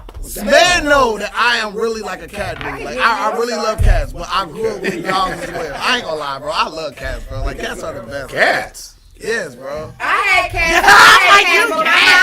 Cats can't never say the N-word. Cats can never say the N-word. Cats Cats can never say the I woke up N-word. that You had German. I had a guinea pig named Zippy. Candy done had a turtle. I had a turtle. That's on the land. We about to have a fire. Man, bro, we about to die here. Oh, shit. Sell socks out dope every Sunday, 8 o'clock p.m. You can see me do videos with fire in the background now. B-Nut, my nigga. Wait, I'm Peanut, my man B-Nut, bro. Shout out to B-Nut. That's how hot the podcast is. That's how hot the legendary podcast is. We on fire in here, literally. Listen, can y'all just do me a I'm favor? almost done. When y'all come across the men from our generation, can y'all They don't please, listen to like, just let them know, like, financial literacy is important, but don't give your money away. Ain't nobody saying like just go out here and trick on women and just spend your money on them. No, not that. It's hard. But financial literacy is Can I so ask? important. But you know what though? Can I ask you? You keep telling them men that The they young don't even guys- love you. Hey, Smed. Hey, hold on. Smed know this. Peanut know he young, but Smed he a little bit older than me know this. It's hard because when they look at us, we look like the daddy that left them and don't mess with Exactly. them. So they don't Exactly. hardly pay attention. Exactly. But listen, It's hard and to we get to look them. That's like- hard. It's That's hard to hard. get to them and That's tell them hard. something. But y'all That's all they see. We One look mic, like one the mic, one mic. mamas that punch on them because they thought they had to be their daddies instead of hugging on them, Right, right? Because I tell people all the time, I hate when women always are so aggressive with their boys when the daddy's not around. I know you gotta try to do what you gotta do, but like being tough on them boys is not the only answer. I give my son the most hugs. He's very masculine. He's a straight A student. He's a rapper. He's everything he want to be. Very well-rounded child. I give him an abundance of love. For sure. That boy know how to give and receive love if he don't know nothing else and he know financial literacy. Smedro. Yeah, I'm about to corral it up. Like real shit. Like, We can talk about with your dog, so though. we got a Lyft driver. Okay. That was killed. You mind me doing that? Trying to get somebody a ride. Yeah. Like, man, what the fuck is going on with these little boys? People. Like, how can we? What's the solution? My thing is this really sad. I like the music because this whole world is about vibrations and energy. Come on, B-Nut. Right. Come on, B-Nut. And music is vibrations and energy. Word. And our music, like our culture, yeah. If you listen to the subjects and the vibes and the energy that come from the whole dice, negative. It's low. It's a low vibe. It's a low vibration, and that's our community also. Yeah. That's reflected The whole on our diaspora. community. Yeah. And also the media, because the way they portray black men is not. They don't ever portray black men as positive. You don't ever see a positive black man like these three gentlemen up here, these four gentlemen up here. You don't I'm about to goddamn, I can't be putting there. I got a whole, I wrote 2 books. On TV, like to our generation, to our kids, they don't get to see men like that. They don't see how black people. No, I understand. I really don't think it's that. I think it's that parents are getting younger. I think that parents are getting younger and the ways are changing. So even though our grannies had babies at 13, we know this. Like, got married, had babies, kept the house. Okay, the young people that are having babies now, they have not healed from their traumas. They are still trying to live their lives and raise their kids at the same time. Facts. My mama sacrificed a lot to be hands-on with me, especially as a female when I come the coming of age, when you start developing, when you start getting sneaky, when you start talking to boys on the phone. Yeah. My mama watched me. My mama, and I couldn't stand it, but I know now as a grown woman that was love and that kept me out of a lot of trouble that I could have been in because I could have been influenced by outside. Because you get influenced by outside forces when you don't have that strong bond in your household with your parents and your siblings. What's the most negative outside force that these kids are getting a steady diet of? TikTok. It's social media.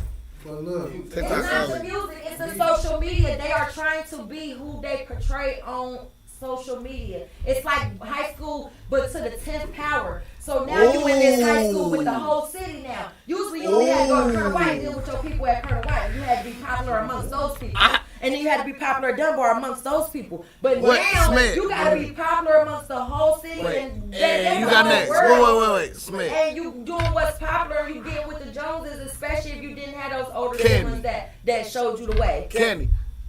I remember me saying this vividly on this podcast. I remember being the best basketball player on my block. And that meant something to me. Yeah.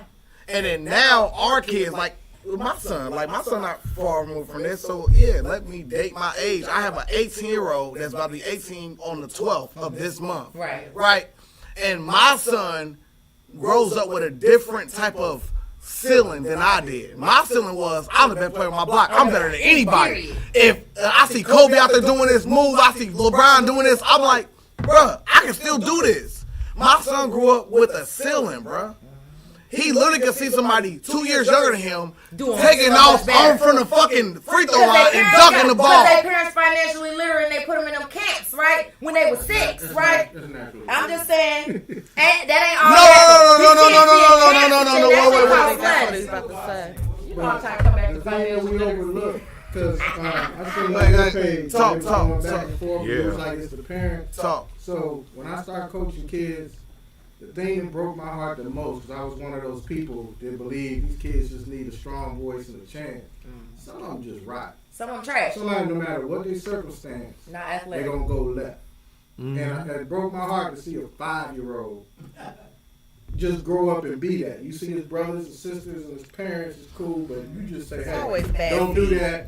They're going to go do that. And the dialogue in your post was a lot of people, because you was like, it's the parents, and a lot of people. On that post, you know, what I said was, I didn't say all parents. Yeah. I said there's a lot of parents out here who are enabling their kids, who are not watching their kids and understand, because I work in the school system along with like Darren. So working in 2 different districts, I'm dealing with 2 parents where parents come to the school and it's not my baby, not my baby.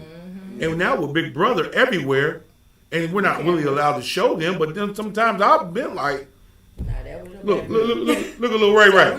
That's Ray Ray right there. Yeah, I don't like acting a fool. So I hate people that don't acknowledge that. Yeah, but I got 15 all the way down to 1, and I always my kids was coming in because my 10-year-old, she's a fighter. She don't care. She gonna fight. Where'd she get it from? Go ahead. She a fighter, and you know when so many people kept coming to my door, I'm like, hold on. It can't be these kids. You know what, it's my damn You know kid. what? Me and Darren have worked in situations where we'll be working a team party, and the mother would bring the kids to fight and get out the car with them and act the fool right there with them. Well, act the fool right there with them. Right, but bro. But what you said in your post was right, but it looked like people that knew the kids was just like defending them. They was off the chain. Not even defending them, just like defending the parent. Yeah. It's like, what can you do? Because what can you do with a fucked up kid? But Bobby, on that same note, and when they're saying that, I said, okay, well, you can't blame the parent. Oh, well, why is that child out at 2 a.m. in the morning on school night? So you can blame the parent on that because my son, his sons, his daughter, when we were raising our kids, if I see his boy, man, what the hell are you doing out? Go home. Right, I understand that. But then you can't say that to these parents now. You can't say nothing to their kids because they ready. So I had somebody at my door before. Wait. I got you next. What happens when we think about the whole, you know, like the thing that we all think about is it takes a village to raise a child. Is the village dead now? Or not? And the village is not equipped. Wait. And I promise you, you get your bars off, candy bars. Let Bird go. Bird. Number one, the village is not dead. The village ain't dead. The village is not dead. We don't know where to go to the right resources. We applaud the person that's doing wrong because he bring all the chicken and drinks to the barbecue, right? We don't the guy that just got the 9 to 5 or come home smelling like whatever and all that stuff and probably, you know, just come to the bar. We don't applaud that. The problem is you got 4 kids that don't know the foundation of anything to go back on. So you got 4 brains in that car. Not one of them brains said we shouldn't be doing that. I'll take you back to Boys in the Hood. When what's his name got out that car? Yeah. Because he went back to all them things his daddy had taught him or whatever he learned and said, hey, let me out the car.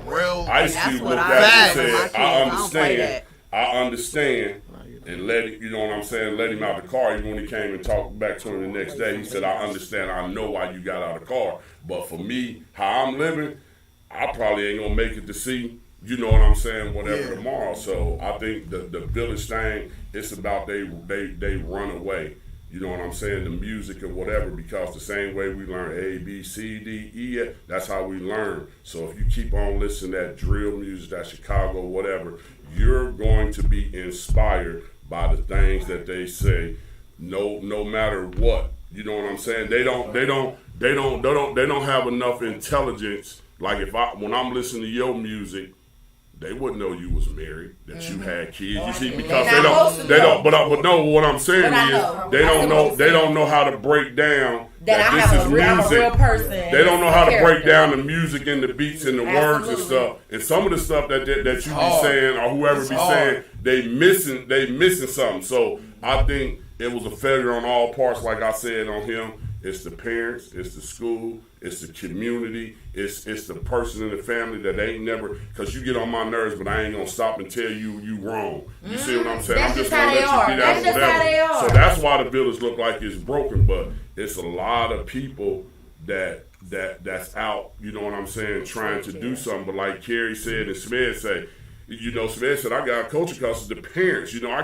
I can't tell them nothing without them taking it personal, because anytime you point out and you shine a light, they think you directly talking to them and their parenting skills. Yeah, it's a village, bro. You're not saying Timmy failed. You're not saying Timmy failed. You're saying I'm a failure. You're not going to say my failure. This is all I got. I'm going to protect and I'm going to do it.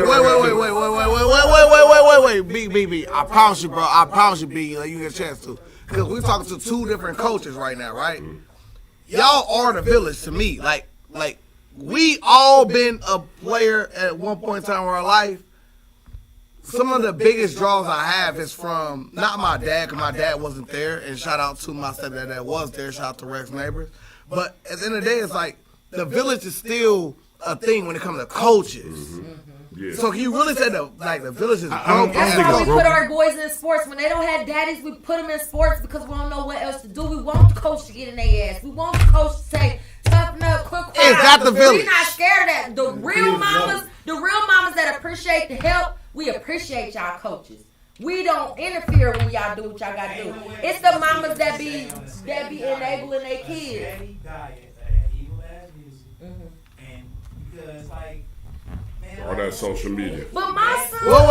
I don't know what we're talking One mic. I got you. Listen, just because you like something, okay, it doesn't mean that it's right. Right. You have to be real enough with yourself to understand what you're giving yourself, man. Our body is a vessel, man. Right. The things that's going in our ears and our eyes is entering our soul. Our body fills up with this, and just like a cup, when it's so much information or whatever going into it, it spills over. And just like that music that keeps going into you, like the thing that these rappers is doing, this drill music, that shit ain't no act. Like they're not even putting it out there like it's an act. They saying, look, they ain't rapping it unless they living it in real life. I am successful. Right. The shit that I'm doing, I'm talking about in this rap. It making me shit that I'm really doing. Yeah, that was just said. This is the avenue to success. Money, women, and major shit. And they're buying into more of what they're doing of that lifestyle. And it's a program. Like this word, a radio program. This program that you're watching is literally programmed. And it's also one mic. I remember one time talking to Snoop Dogg, and Snoop talked about how he didn't play certain music of his music around his house because he has a daughter. Right. Facts. So he didn't play that kind of music around his house. When you are letting your child that's 10 years old, 11 years old, 12 years old, sit here and listen to FUB, suck my ass, I'm going out here and rob this nigga and this and that. Again, man, all that goes right in here. It goes in here better than math. Right? But there are other kids who expose your kids. There's not. I sat here and said, listen to 42 Dubs, son. My son comes and tells me the new songs that are out. And I'm like, no, what I'm saying is, I agree One mic. Smith. No, I didn't say you was. Smith got the rock. Wait, Candy. Smith got the rock. Wait. Smith got the rock. And it's being validated though. Like when your son hears that, then he sees another guy out here riding on 20s in a nice car that's listening to that, that's saying that's cool. This is the type of music I listen to. And he hears his friends, and he sees his friends listen to the same thing. So it's being validated to be like this, to go out and be it. But he also got a foundation enough to come home and tell you and say this is what I'm talking about her son because his foundation is okay, he getting exposed. We got to open dialogue. But now I'm going home and mom listen to this or whatever. And some don't have Wait. Bina. I'm just talking about when she's talking about her son. And let her get a chance to respond, please. I just feel like my son, he exposed to a lot of stuff that I did not expose him to. My son came home and told me he saw porn when he was 7 on the bus because he was riding the bus with the Summer Square kids. And they, you know, they go to Yeah, Charlotte I too. understand. I know. So that whole, they got their own bus. Okay. So like he had to ride a bus with these kids there, and he ain't been around these type of kids That's before. so fucking sad, and man. They showed my I have a son daughter. porn. That shit is so fucking sad to You me. know that they can become addicted to that, but this is the thing. Wait, wait. This is the Because thing. if somebody exposed you to that, that's not parenting. That's not out of your control. Stop for like 2 seconds. I want you to say what you just said again. That's where parenting comes. I want to pause you in that same point because I promise you one time I'm literally sitting there in the bedroom while I'm sitting there. I promise you it was probably 10 o'clock at night and my daughter coming to my motherfucking bedroom and I only cuss for a reason. I don't cuss at all. I'm literally sitting in my motherfucking bedroom. My daughter come inside there with tears in her motherfucking eyes. And Smith, laugh all you want to. When I tell you right now, my daughter comes into my bedroom and tell me, Daddy, look at this. Look at this. My daughter's only 7 years old. That's when my son got and she showed me on TikTok where a cat is dead. My daughter loves cats more than I do. Smith, you know I love cats. I wish I would about dogs. I love dogs too. But cats is really my motherfucking center of my heart. Okay. His eyes watering right now. My daughter showed me literally a cat dead. She don't even understand what life and death is yet. She got taught by the internet. Exactly. So I have a different stance when you say it's taught by the parents because sometimes, what, sir, I promise you, Come back to me. I will throw the ball behind the back for you to catch it. You feel me? It's not that sometimes. Sometimes it is a product of you just being a person on one side and a part of the other side. Because like I said, my daughter is 100% mine. She's 100% her mother's. Understand that. And we all are the same product of that. So when y'all think about all the legacy things that probably your dad did that your mama told you. Remember this. Parents become yours, right? Remember this. You are 100% your mama's and 100% your daddy's. This is what I learned through being a parent. I learned how to be a son by being a parent. Don't let that miss y'all. I learned how to be a parent. Yeah, how to be a better son when you became a parent. Wait, and I promise you, that was one of the most hurtful parts of my life that I ever dealt with. I done lost family members. But my daughter coming to me crying to me, not knowing what death was, before I can't get a chance to even teach her what death was. Off TikTok, go ahead. What I was saying was, once they're exposed to that stuff that you can't control, that's where the parenting comes in. What you do about it. Like, your kid watch a cartoon, you see him jump off the roof, you got to tell him that that's not really what's going to happen. Right. I was watching Law and Order Special Victim with my son. He was 5. The dude kidnapped his family, told the dude, you got to have the money, but while we waiting on you, I'm going to have some fun. Ooh, I know that episode. And like, that sounds real and he familiar. take his shirt off. And my son said, he about to have sex with that teenager? I said, man, let me cut this off. Fine, but he already had the thought in his head. But this is where the parenting come in. I got to talk to him so he don't go to school talking about me and my dad was watching, sex shows. But you got to parent those situations. Kids, without the internet, we could walk out the house. I live at 1718 Grand Avenue.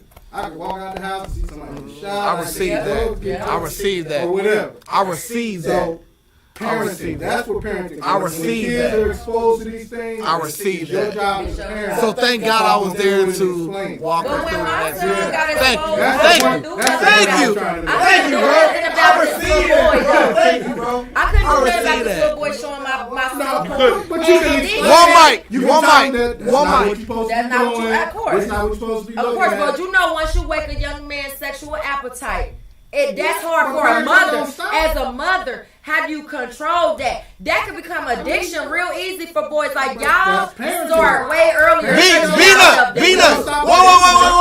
Wait. We'll go to our expert, B-Nut. Comes in when he was talking about how when your child can see that he can still walk outside, and like you said, he was exposed to on the bus. It's like we have to protect our kids. Yes. We have to be the ones to say, like when one dude said it's like 800, it's only 80 or 800 people out there that's bad. Then when you got all these other 8 million Factuals. ain't out there that's doing good, Factuals. they only focus on the ones that's doing bad. And this is the ones that our kids see. Right. This is the ones that our kids idolize, the ones that's bad. But then it's up to us, like men like y'all, is to tell your kids and to be parents at home and to say like this is not the route you follow. You follow. You know But if I'm a single mom, I know that I'm not enough, right? I gotta acknowledge that I'm not enough. If I'm a single mom, I gotta acknowledge that. Wait. So I'm gonna say this, and I'm gonna try and be as quick as possible as I explain this. Man, we were set up. We were set up a long time ago. In what way? And I say this because we talk about music. In the early 90s, we had groups like Tribe Called Quest. Yeah. We had X-Clan. African Bambaataa. We had all them that were preaching and that were rapping good things. Teaching. But wait a minute. What I'm saying is they were rapping about positive black things. Mm-hmm. The record labels didn't want to hear that. They didn't think it So, was catchy. you know, what other genre of music fades out besides rap? Only rappers get old. I don't understand that. You understand what I'm saying? So they stopped the De La Souls. They cut them off. They stopped. Oh, we're not going to produce. You old. We're not going to produce this kind of music. Carrie, let me say something. Let me say something, Carrie. It wasn't that they was not catchy at all, because Public Enemy. Now wait a minute. Public Enemy, A Tribe Called Quest, all X-Clan. Man, we loved that. We like it was all in. Man, it was like the one problem excellent. they had with them is they weren't saying bitch this. I'm gonna rob this. Well, nigga. that's what I'll say when I say the catchy part. Right. When they're Well, not, see, so when they're speaking positive, what they fell in love with was, NWA is making us millions What they promote by saying what they're saying. Right. That's all they. Ghetto Boys are making millions. They're making us millions by saying, "Oh, Snoop Dogg now is making us millions." About the Chronic and Dr. Dre, they're making us millions. We don't want this over here. Right. We want you to say, we want this music now to say, F you, sell drugs, rob. Yeah. And that's going to influence our people. Again, I told you on the last podcast, we used to be as funkies, and at the end of the night, and I tell Ronald, hey man, I go to get on the mic, hey man, don't let Master P get y'all asses whooped. because y'all done got turned up on this music. And now you got your chest is out because you done felt this music, you drunk, and now you talking crazy. Now I gotta deflate you because you don't let this music pump you up. But wait a minute, let me finish. I go from the music to our communities.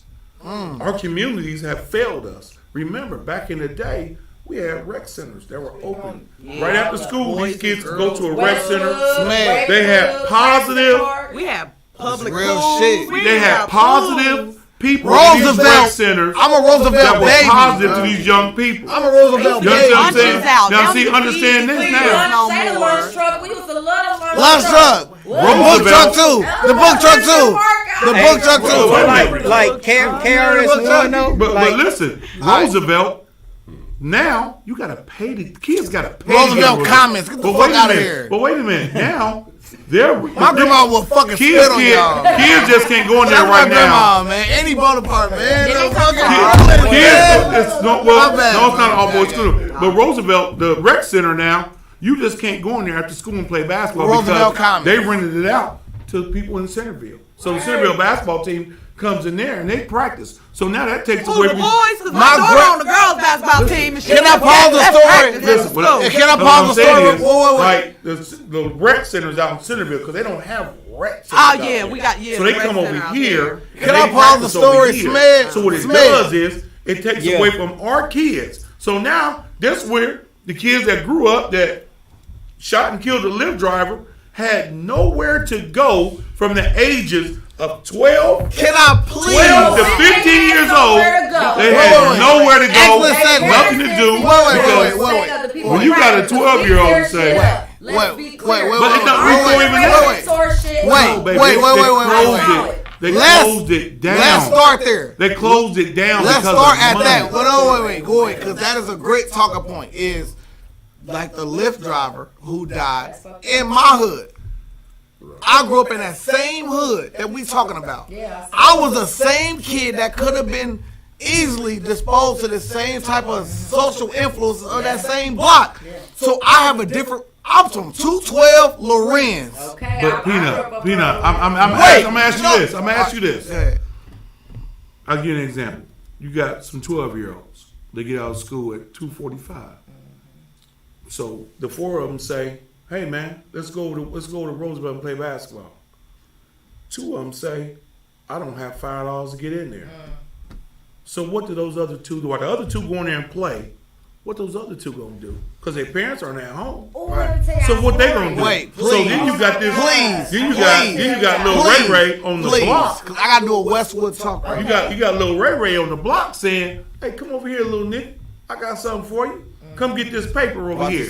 I need you to come climb in this window and open the door. You know, and I'm gonna do this." So now you're getting influenced by that, the money and everything that's being shown to them. I want to start off by saying when they had an opportunity to go into this rec center. Yes. And then the rec center, you got the old guys like Fletcher Powers who said, "Oh, you didn't do your homework? Where's the report card? You can't play today. You sit down here and do your work." And the kids respected that. Not this there, but Princeton, Westwood Center, they respected those days. But the city has taken all that away from Watch us. this, man. They've taken it all away. Watch So this. now you compound the music, doesn't change. So you got community, now you got social media. When you got all that in a pot, you got a mess now. I'm gonna tell you this right now, man, and I'm so glad I get a chance to even say this to you, man, and I'm so glad I have a panelist of such great minds, such great influence to even say this, to even validate what I'm saying to you, man. My grandmother, Annie Bonaparte, man, who just passed, man. I love my grandma to death, man. If anybody been watching me recently, man, y'all know what time we on, bro. My grandma is the queen of Roosevelt Westwood area, man. My grandmother literally built all in one gas station. My grandmother literally built Rutt's Eatery. My grandmother really built the fucking diner on the side of the corner. My grandmother really built what was Rite Aid right there on the corner. That's now a fucking Dollar General, man. So when it comes to this whole area, bro, it really it's me. It's me. Like my grandmother was a person that was one of the most sweetest. I promise you, bro. Y'all all love y'all grandmas, bro. Ain't no grandma better than mine. And we can put it up. We can bet. Square up, nigga. We bet my house. Grandma, great. We can bet my house that I'm getting renovated. We can bet my car outside, BMW, drop top. We bet it all. My grandma was, I promise you, nobody was better than my own grandma, bro. But when it comes to this, bro, Westwood, living in that area, bro, it's a whole different connotation, bro. You literally grow up down the street where West 2nd, you feel me? Literally was the worst block in Dayton, Ohio. My brother tracked that whole block for a decade, nigga. I ain't gotta even say it. She just said it. I know about West 2nd. At the corner of that West 2nd, wait. Watch this. At the corner of that West 2nd, it was Roosevelt. At that corner of West 2nd was the police building. Tell me how is it crazy for somebody to have the worst building, like the worst block in the city, right by the wait, Smed know me. I'm only saying Smed know me. I'm only saying this to make a point. I was the person born in the middle of that. I grew up watching OGs make they plays the same way y'all did it. You feel me? It was all cool. But at the end of the day was one thing that we had that the generation that's now don't have. OG was like, man, I see you master the basketball. Man, I ain't gonna talk to you. It was rules and regulations to this, right? Because one thing that people don't understand is the very first angel investor in a hood is the dope man. Nobody gonna put you on with stocks. Nobody gonna put you on real estate. But man, he give you a pack real quick.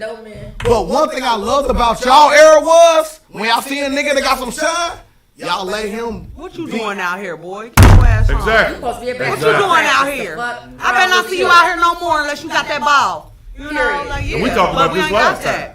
that those guys now. They want them guys to come be with me, miserable. But look, come be with me, be miserable. A bunch of I'm grinding out here. Come over here and be with me. My baby is in Northmont School District, right? We live in Inglewood. I did everything I could to get us out the hood. We done stayed out for MacArthur and Germantown before. We done stayed in DMHA housing before. I grinded my ass off to get my baby to Inglewood. I was like, I'm moving on up. We going to Inglewood or Centerville. That's it. I'm not going nowhere else, right? As soon as I move my baby to Northmont, then this letter starts circulating on Facebook about how the principal. How can you teach your black kids? How can we teach your black kids, right? Say something about and that. It's a black ass principal that sits there. He's talking about on the podcast. But listen, he's talking about on the legendary. They token black ass principal. Sent that shit out when he could have reworded that. He could have said, how do you want our teachers to relate to the culture of your child? Because it's more than just African American kids in there. It's Chinese kids, it's Mexican kids, it's all kind of kids in fucking Northmont. But they wanted to make it black and white. That should have been a lawsuit. When it should have fucking been. It should have been at the EOC, the NAACP. Let's go. Because no matter what, him sending that out, somebody had to look at that letter before that letter went out and said sin. Somebody had to approve that letter.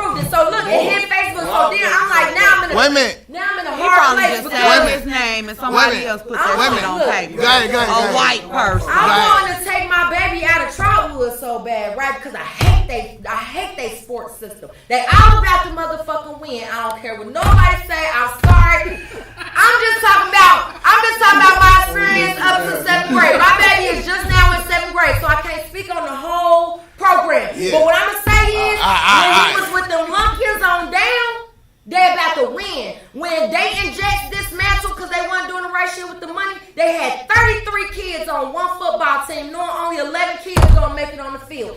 Some of them kids never touched the field in practice or in the Super Bowl, in the games, none of that. I'm just speaking on my experience. I can't speak on y'all. But what I'm saying is I wanted my baby to go to Northmont because I thought that the sports thing was better, right? Yeah. So I moved him to Northmont. Then this letter come out. So now I can't switch him. So I'm gonna keep him in trouble. They start doing open enrollment. Cool. We can live in Inglewood. I'm just gonna drive you to school every day. Real nigga, wait. Yeah, you got next. So it's all kind of these kids he live around. They ain't been in nobody's hood. Okay, these little wannabes. They ain't been nobody's hood. All they know is the music they listen to, like y'all said, right? So they influenced by the music, but they also are the only boys or the oldest boys in their houses, right? So the fathers are either absent or the fathers are older. Like this one dude, he got grandparents for parents, and he just out here in the world lost. He be calling my husband like, can I go? Can you take us to go play basketball? My husband to do it, but my son wants to go to the Y with these kids. I say, okay, cool. I take y'all to the Y in Inglewood. I tells my son the proper conduct. Don't go out here acting a fool. If you wear a hoodie, take your hood off your head before you walk in the building. Make sure your pants up on your butt. If there's people in there and they seem agitated by you even being there, remove yourself because you got control over that, right? It shouldn't be that way, but that's how the fuck it is. We in Inglewood. There you go. So I tell him how to conduct himself. Then he say, yeah, my friends, they talking about we just gonna walk from the Y and we're gonna go to Myers. And I asked him, like, what we going to Myers for?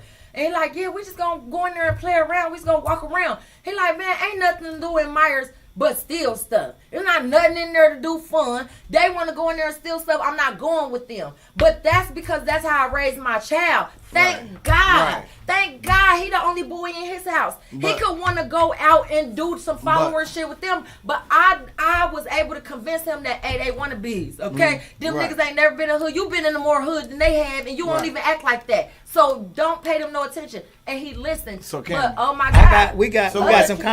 We got some comments.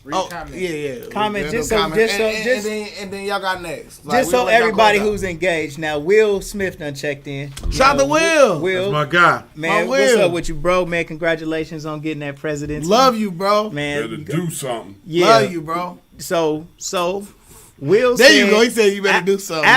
After the letter went around at Northmont school system, he said parents didn't have a mass exodus after the letter. And they should have. So he basically saying like a lot of times, It fell man, on we get deaf a lot of ears. talk but no action Yep. with it all. I mean, if you that mad, you could figure out think we another just way. got used to it. I think we just wait, used to wait, being wait. treated like that. So we just said A whatever. lot of shit that He we- said, I told or you last that time. was One mic. He But had let a him second go and part read to the comments. comment. Let's read comments. Or that was an opportunity to step in and create a job. We got to be hands-on with the whole system. And then Monique Harris said that music is such a bad influence these days. The artists are clowns. Now, let me ask you guys this about... What happened? No, it said the artist. Well, the second part, Will was saying, look, the Northmont shit is an opportunity for us to be hands-on and step in and do something or get a new job in there. But going back to the music, because it's not just the Lyft driver. We had a huge fight at Meadowdale. We had another embarrassing fight at Opponents. Another huge fight My at son Trotwood. recorded some of that fight at Opponents. So with all of these, just man, these acts is just looking like. Did you see that they're trying to prosecute people that's like filming stuff? Filming? Yes. Yeah, but I mean, you can, but because they post. I'm about to say they got a no tolerance now. One mic. In a Let's school start district, with you cannot record fights in a school district. Why not? Because you don't have permission to video me. Kids can't be. You don't have permission to They video got a me. reasonable right to practice when they go to like school. the school fighting and fights in general, man. Even the fights in parking lots and in neighborhoods and all that shit.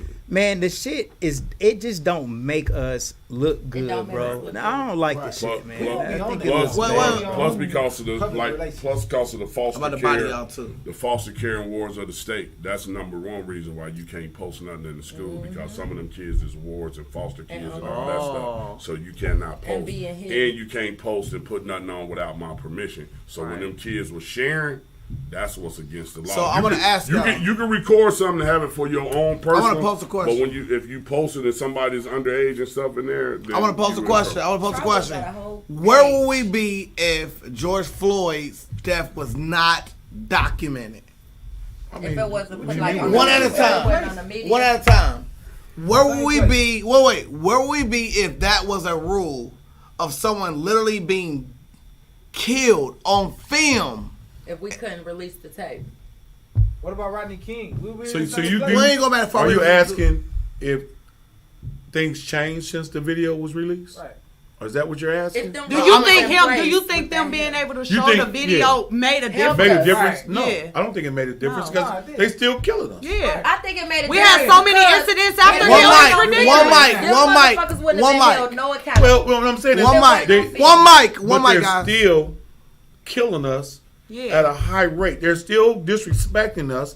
Right. We still have no rights to certain officers. I'm not saying all officers of the action. I'm saying to some officers, we still don't have rights. Just like with anything, it's just like with anything, somebody got to go down for it. Right. Yeah, so it just happened to be Chauvins. So should we not film it based off of being scared that we'd be prosecuted off filming? We're not talking about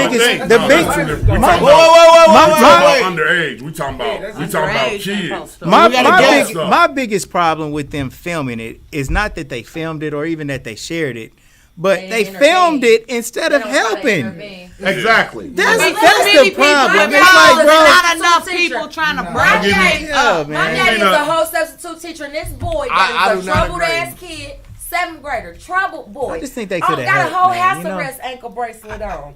A lot of them do. Yeah. I know. I ain't doing you like that. Right? I'm just saying. All my daddy did was finally restrain the boy. The boy done kicked him in his face, slammed him, did all kind of shit. My daddy could fight, but thank God somebody filmed it. He knew not to fight the boy. Thank God somebody filmed it. They didn't film it, right?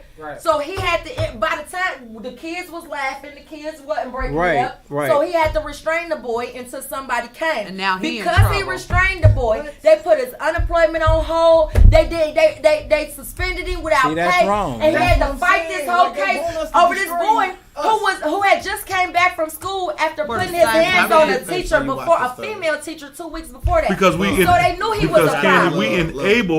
We enable our system is enabling these kids. Yeah. The system is saying it's okay to do that. It's okay to do that. Yeah. It's okay to act a fool.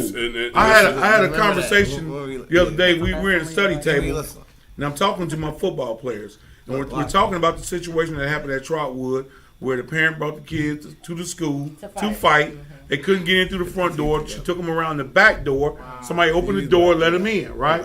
So we're having this conversation, and I said to my kids, I said, hey, man, let me tell y'all something right now. If I find out any of y'all have phones, it's going to be out recording, it's going to be problems. I said, secondly, why would y'all let somebody come to your school and jump somebody, and y'all don't intervene and at least break it up and don't let it happen? Oh, God. Or let I somebody said, how does that, on. how does that, I said, how do you let that happen? I said, I've seen in times where I was in different schools where kids would come from a different school to fight, and the principal's like, "Oh hell no, that ain't happening." Many a time we had Ralph come try to walk through our school, but yeah, we're not having that. Whoop that butt. But my point is, you know, get out of our school. Our school systems, again, yeah, that's what I'm like. Oh Lord, are failing us because they're enabling the situation. Man, I think it's Smith, you know what it's about. It's what? Let it go, man. How is it us? Because we allow the school systems to fail us. Exactly, because we don't put the people on the board that should be on the board to make those decisions. And we ain't at the parent meetings. Yes. We ain't at the board meetings. We don't hold them accountable for that type of stuff. That's Wait. us. But still not our fault because it's still. Be now, ask how many people on this panel been to a student board meeting? Right. Ask. That's a real question. I have. That's a real question. I have. And that's a real question. I had to work them, so I had to be there. I had to work them. I've been the one myself. How many of y'all voted for your school board? Right. I voted for my school board. We got to take it a step further and say, wait. we don't want this. I voted for Will Smith. I mean, of course I voted, but wait. B. Allow them to promote that. Who voted for that school board? I told you I did. Who even know the local politicians and people that are campaigning? But as an adult, you should know. But what I'm also saying, though, here's the thing: that's not our job as citizens. That's not our job. Those are the people that we put in power to take care of those things at the school. So if Lil Ray Ray at school acting a plum fool, Lil Ray Ray shouldn't be there. Send Lil Ray Ray home. But you got teachers that don't have no more tolerance. You got teachers that been teaching for too But- damn long. Smith. Wait. One mic. Smith. No, I just said, like, man, I think that this is a expanding situation, man. It's something that's being pumped into the kids, man, that's making this behavior. It's the Takis. It's these parents who allow. It's the Takis. It's the parents. It is the Takis. Fuck Listen, that. No, it's different. It's different when you're dealing with in the school system. Okay. Shout out to my like nephew, myself, man, Little Black Will, man. I love Like you, Darren, man. when you're dealing in the school system where, you know, it might be different for Darren. No comments there. But for me, when a parent comes up to the school and the kid done blatantly done broke rules. Oh yes, that's what he said. You lose the privilege to be there if you don't want to Yeah, have you're blatantly breaking rules, and then you call the mom up there for a meeting to talk to the mom, and the mom comes up there and she's acting a fool too. ready to fight. She acting a fool. So then it's like, what do I do? Then you ask the teacher. You're asking the teacher to teach a class with 20 kids and say 25 kids in there. So classes only last an hour and 10 minutes, right? Yeah. You got one or two students that's disruptive for the first 45 minutes of class. That's crazy. So she cannot teach for the first 45 minutes of class. She's trying to get them under control. Then, at the end of the class, then you say, well, the teacher's too old. No, it's hard to try and deal with these folks because the administration's not going to handle them. Because I'm going to tell you, I put this on Facebook too. Understand this. I want y'all to hear me. All right, we listen. We're in a situation now where the teachers are afraid of the administration and principals. Yeah. Principals are afraid of the superintendent. Superintendent's afraid of the board. Yeah. The board is afraid of the parents. Yeah. And the kids ain't afraid of nobody. Hey, that was amazing. That's a bar. But Will, like, man, he's being active That's on a the. fucking bar. He active on the pump. Look, he said. Oh my God, tweet that. He about to read the comments. Look, they're tweeting it. Look, he said, if the kid can smack mama, what the teacher gonna do. Call mama. He said, then we do create narratives. Where this at? Hold on. It said, then you create a narrative that ignores the vast majority of children doing right. We have to treat our schools remember what Darren said. Remember what Darren said earlier. earlier. Privilege to be here. Recognize all we point out is little Ray and little Johnny. Exactly. We're not pointing out the 15 honor roll students. Yep. We're not talking about them. It's always We're the talking bad. about the disrupted, the bad apple that's disrupted. The bad is getting That's what we talked about. That's what Bird said earlier. We ignore everybody that's doing right. The fuck out of my son. Everybody talks like over or whatever. Like I live it every day. Every day. I got Richard Allen kids, so we're a little bit above because they in suits and ties and they dress for success and they go to Chaminade and altar when they leave out of there. Keep going. But it's from the door. It's from the door. It's from the door. Talk in the parking lot. I'm the first one that they see. Talk. And I'm on it right then and there. Right then. Every person in the school. If we got a parent that takes our feet out under by coming up there and acting crazy, guess who's gonna have an opening slot in whatever grade? Exactly. Because you're out of there. And the only reason it's able to be like that because it's a smaller district. Yeah. You know what's the difference between it's a smaller district. And then we were talking about you know what I'm saying? Like you was like it was better at Northmont. One thing that I said they don't never promote because we was there. Trotwood didn't put 300 and some kids in the last 12 years in college. Damn. Including mine. But That's you hard. never know it because you listen. People listen to so much of the negativity. Yeah. Not only put them in there, we talking about free school. We I talking thought about masters. I'm not even Yeah, talking nah, about. yeah. I'm not talking about Person to talking person about- is still because one-on-one. what's the difference? What's the difference in your kid going to an urban school and dealing with this, and them going to a suburb school and being called and dealing with racism and some other things? My daughter deals with it every day. It's a give and take. You know what I'm saying? It's a give or take type of thing. It's give a bone, take a bone. So is your Either win on one end or lose another. So is your kid really? Is your kid really Winning? Really winning? Because we had kids in urban district that end up being valedictorians Doing better, in college and all that stuff. So it still come back to the home base thing. You know what I'm I saying? really Whatever. And money is the whole thing. Is why why they changing these rules? Because if you getting $7,000 or $8,000 worth of $7,000 to $8,000 a kid. Capitalists, you're not kicking them out. And No. if you got, That's what I'm about to say, If you got, Yeah, we are, Smed. We are paying people. Wait, Smed, do the ad right now. Right now. Because he said we ain't paying people as capitalists. Go ahead, Smed. Do the ad. No, but I'm Come just to saying. t-shirt. So They're not gonna kick him out of So school. when you were saying when they was fighting and why they do They that, getting why they paid for all why them they was kids getting I'm out paid. targeting, man. You can't do Smed, it. you got to save me. You just can't kick him out got because you. Can't kick him out. there's state law. I'm sorry. I love you, bro. I love you, bro. My son got Yeah. discouraged by Trotwood when my son did capitalist everything he was clothing. supposed to do to be eligible to play sports. And he having to fight for a spot over kids that's failed.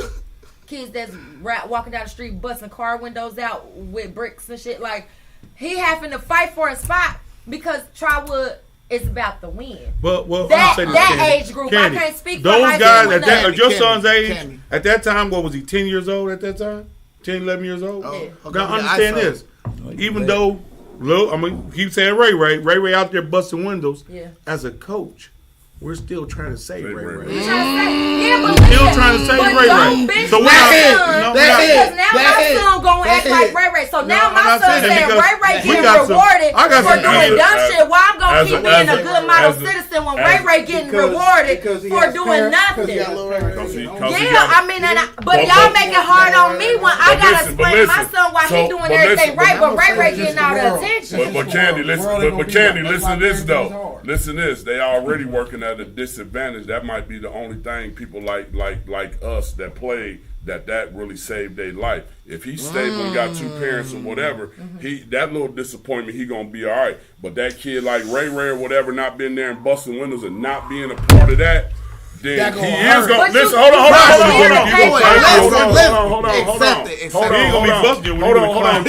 Hold on, Candy. He might turn into those four. He might be turning into those four. Candy said, "Nah." He might turn into those four Candy shooters good at or whatever. debating. I like That's Candy. what I'm saying. So, Candy but you basing it on a 10, 11-year-old experience before, you know what I'm saying, and what we never know what the reason. That's something that you have to specifically ask the coach.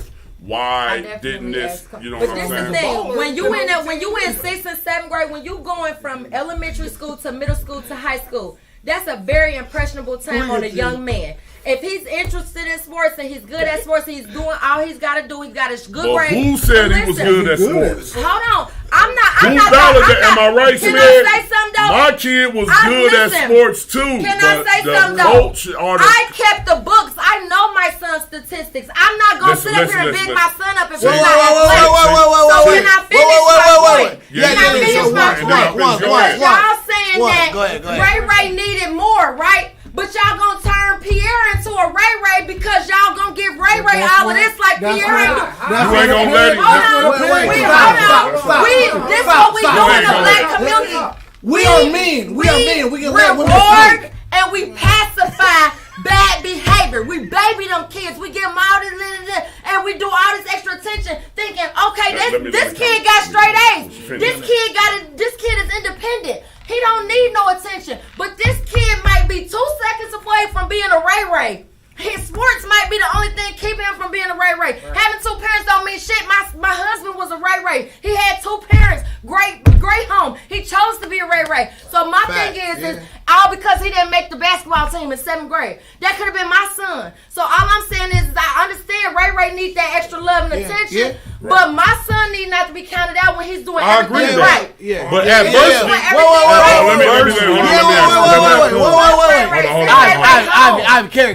Carry. Only thing I was saying, you absolutely right. But just like you said I didn't know how to be this with my husband because how my mother and stuff was raised. Right. So what I'm saying is Ray sometimes deserves a second and third chance where your son have you and your husband to come down to and kind of walk him through. If Ray don't make that team or whatever, he's walking out there, and so all of the stuff that's immediate in his head right now, that's his thing. Let me piggyback with you too, Darren. See, you can get and move. Ray can't move out of But guess what? That puts strain on me and my husband because now I got to pay. Because my son didn't make it over a Ray. Because wait. I got to pay. Smash, you got next. Extracurricular stuff outside of school. So then that Wait,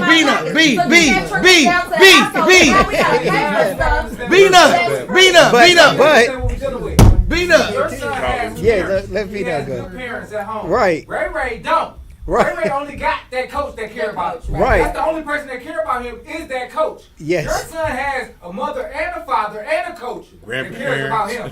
What your Candy? What you saying is good. On that same path that he got 3 people that cares about him, and Ray only got 1, which is the coach. Yeah. Then. You know what I'm saying? So we gonna rob Peter But to pay no. Hold on, wait a minute. We gonna rob Peter to pay Pop. If y'all not equipped to handle both sets of kids, the ones that are doing good and the ones that are not, y'all need to call in some extra help. Let me say this. Call in some extra help. Don't take from my son and give to the less fortunate because nobody cares. That's not your I can only identify what I've been through. So if I see Ray looking remind me about whatever, so I know immediately I got to go help Ray right now. I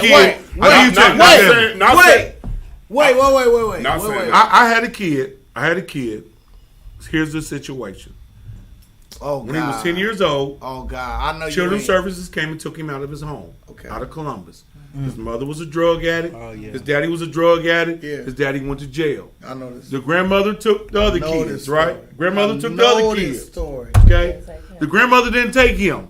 So he bounced around from group home to group home. Mm-hmm. So now he ends up with us, and all he knows is, and I'm talking to the kid, and the kid's telling me, Christmas, what is that to me? I haven't celebrated Christmas.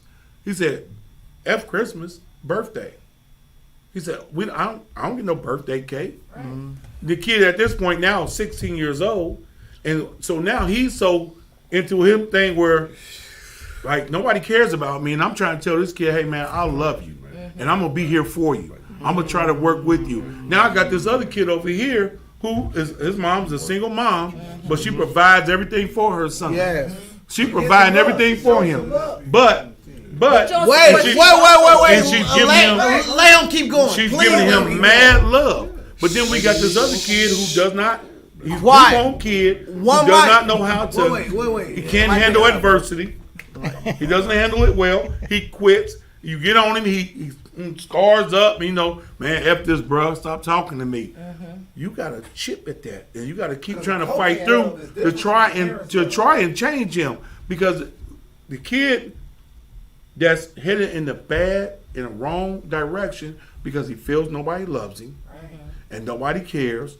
You got this other kid over here, same size, same everything, but he got a good mom, he got a good grandmother, he's getting love. And so I try to, you know, do both, but I'm giving more attention to this kid because of his situation. So this same kid, all your kids equally differently. Some kids need a little different kind of love than another kid. I'm done with that. I'm Candy. I'm gonna ask you this.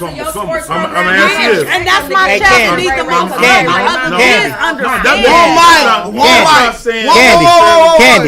Candy. That's not necessarily saying he has to start. Candy. Let me ask you this. We getting off the highway, okay? You got your young son in the car with you, okay? You got your son in the car with you. Hey, got your son in the car with you. So somebody, a homeless man, holding a sign out, say, I'll work for food. You say, man, you know what? That might be an angel. Let me get this homeless man $20. You give the homeless man $20, okay? And your son sees you in the back seat. Give this homeless man $20. Now, your son comes to you and says, damn, mama, you could have gave that to me. That's what my kids You could have gave that to me, mama. Shit, what I got to do now? I got to go be like this bum in order for you to give me $20? I'm going to go be a bum now. I'm going to go be a bum. Is that the right lesson for your son? Should he take it like that? No. You should say, this man is on his last. Therefore, I'm helping this man. But son, you don't got to be a bum. You don't got to go and stand on the corner and do any of that because you got me. I'm holding you down. I am here for you. And so the same thing with the coaches who see a kid that's basically, let's say he's homeless or without home training. And they say, damn, hold on. Let me shoot this kid a little bit of home training. It's not that they're ignoring your son, but right now they just see the need in this, like right there. I'm not saying that y'all are wrong for choosing that route, like to try to redirect the kid that needs it the most from y'all's eyes. But what I'm saying is as coaches, just because y'all look and y'all see a 2-parent household, don't mean both of those parents are active at home. Just because y'all see a single mom and her kid is dressed nice and he got everything, y'all don't know what that single mom went through to get that for that. That is true. So this is what I'm saying. Just because his situation is, Ray's situation is more obviously urgent, does not mean let's disregard the fact that, all right, we got to reward good behavior, period. Yeah, we if do. your child is doing everything right, if That's they are true. keeping that grade point average, if they are actually practicing when they're not at school, if they're actually... He's getting that reward at home. This kid ain't getting it from nowhere. But this is my thing, though. It costs me. Every time my kids... That's what you do. No, this is what I'm saying. Can you ask her what it costs her? Relax. Regular parenting behavior. This is y'all not listening to me. When it comes to these sports, we ain't talking about just overall parenting. And I promise you, bro, we talking about sports. We talking about I paid the same thing Ray mama paid, and I ain't gonna get my money back if my son don't get in over Ray, right? So don't treat me, don't take my son having let her talk. Don't take my son having 10 privilege second talking time. as he don't need 10 nothing. Because my Let him thing talk is for 10 I seconds. worked hard for my son to have this privilege. I bust my ass to make sure my son is on top of his grades because he know if he want to play sports, Fuck the school requirement. I require you to have A's and B's. We don't bring C's in my house. All right. I require that, right? All right. But then I tell him he doing all this work. I tell him he doing all this work to get cut over a Ray. Who probably ain't even as good as him, but because he needs some love, and y'all know he ain't getting no love, he get the spot. Coaches don't do that. They don't cut no good players. Let's be clear. A lot of these basketball coaches is messing with these basketball moms. Y'all not the only coaches in Trotwood. Some of these coaches are fucking the basketball moms of the less fortunate kids, and they cutting the good. I don't care what y'all talking about. I experienced it. Let's all wait. I'm a coach, so I'm gonna tell you this. Wait. Hold on, Peter. Hold on. No. That ain't true. Stop. Wait. That ain't true, because sometimes little Johnny may not be good. Wait. He gonna cut the side. Wait a fucking minute. I want to win. Wait. But that's what she's saying too. Stop. Everybody stop, man. Because I promise you, we done had such a great vibe today, man. This was one of the greatest rounds that we ever had. I promise you. It's so great that me and Smed want to coin this as the man cave. And I ain't mad, Dennis. Yeah. And I wanted to sit to go. Dennis said your son need to play wrestling. Relax. Tell him he in wrestling. My son is a wrestler, sir. Okay, so y'all are going to solidify the reason why it's going to be called this the man cave. Please. Come on, man. You know I asked specifically for you to hear. All right. Coach P.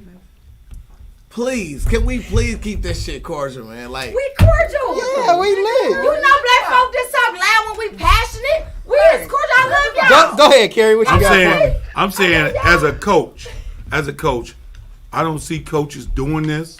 What she's referring to. Now I've heard about it. And I've heard women say things like that. Ask Matt if you ever done it. I've heard women say, "Oh, you only playing him because his mom is this or his mom is that." You heard it or you know it. No, listen. What I'm saying is, what I'm trying to say is, you cut the sorry when you. I love you, bro. At that age, I love you, at that age, with your son being 6th grade, it's not about winning anyway. It's about development.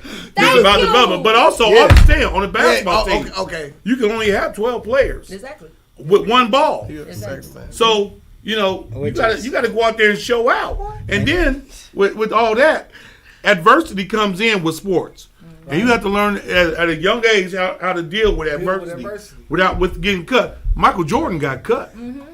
Ask Candy something. You think I didn't tell him that when he got cut? I went and I told him. With all your passion, Candy, with your passion, I want to ask you a question.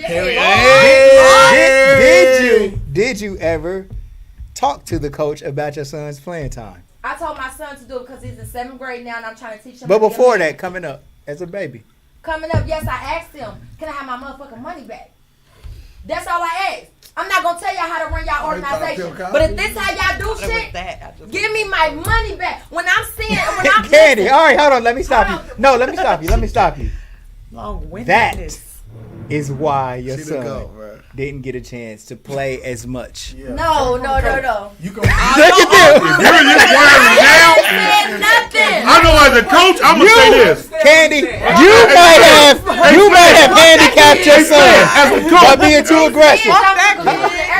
You got 3. Wait.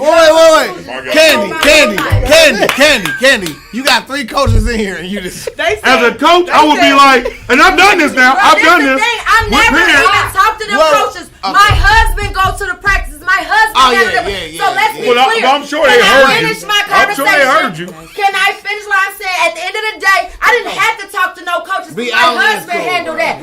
But what I'm saying is when the Dayton Jets dismantled and them niggas took $250 from 33 motherfucking parents. Give me mine back. Because my son couldn't even practice. But this is why I could not coach. I will not coach. It's about development, right? How are you developing a kid that you need? You're talking about 2 different things now. You're talking about 2 different things. You're talking about folks being crooked. When I was cheering for the Flames, they had a lot of kids on the team. How many kids One mic. Bro, this is why not coach. That's why. That's why. I'm not talking about nothing else. Yes. Y'all taking it personal because y'all coach for Trotwood. I don't care about that. Just because. Can I say something? Yeah. I love you, Candy. You know that. Peanut. Let Bird go. Wait. Peanut, let Bird go. Let Bird go, bro. Go ahead. Bro. Wait. Before we go that far, no, I invite you because I really love. Nah, you lit, Candy. You making the show good. Like you making the show. You making the show great. And you know what? I really love your perspective on what we're talking about. Yes, this is what I wanted. So I wanted to fire with it. Yeah, so don't think like your words are being overstepped. I'm not upset though. Just be clear. Keep talking that shit. But let me hear what Bird got. Come on, give me Bird. Back to Bird. I'm all of them. Keep talking that shit. Back to Bird. Put the fire in these niggas. Smack, give me a point, nigga. What you talking about, nigga? Keep going. Keep going, nigga. My thing, and take the coach out of it. I couldn't do it. I had 12 boys. Not one time did I go in there and talk to the coach and say nothing. Not nothing. If you want playing time, you better go get it. I didn't give money for A's. I didn't give money for B's because what are you supposed to get? How would don't nobody hold on. Don't nobody have no parade for me when I come home from work because that's what I'm supposed to do. Ooh. Why would I pay you for an A, $10 for an A and B? That's what you're going to school for, to do the best that you possibly can. I don't go, and he know. He came over to the house. My son, hold on, Peanut. My son disrespected him. When he came into the house, I just moved the chairs because I told my son, you went past the line. That's a grown man. Mother and everybody was mad at me. Why you let that? I said because he the same one that something happened to me, he's gonna step in or whatever, and he was disrespecting him. Me personally, coaching, Smith, no, whatever. My first thing, putting anybody on the coaching staff. Absolutely, if I catch you talking to fraternizing whatever and with a mama the wrong way, you're absolutely gone. Because now you're killing Johnny. Because what's gonna happen? You go from blowing the whistle to Johnny to him seeing them Air Jordans. Them new look like coaches. You're going to kill him forever. He already up here mentally or whatever, messed up, you know what I'm saying? That's why I don't like paying for sports. Because remember, we had that conversation. When you pay, people think entitled. I expect to play. Just because you pay, and I'm not talking about you, Candy. I'm just saying because sometimes people, I didn't have people to come up, and I'm talking about a kid couldn't even hardly focus.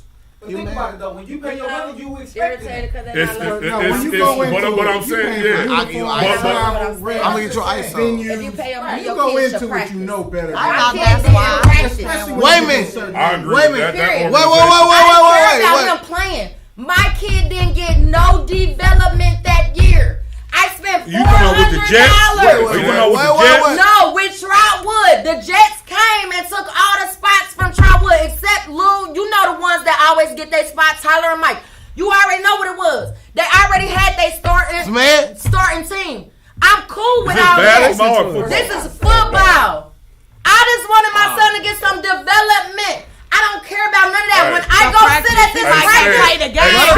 I go sit at a practice. I want to see my son get on the field. Bro, when I get out of the practice, first of all, his team won the Super Bowl, but he never touched the field in no game nor no practice. That's a problem. Don't take nobody's money because I work hard for that. So you're saying he should have been on the field.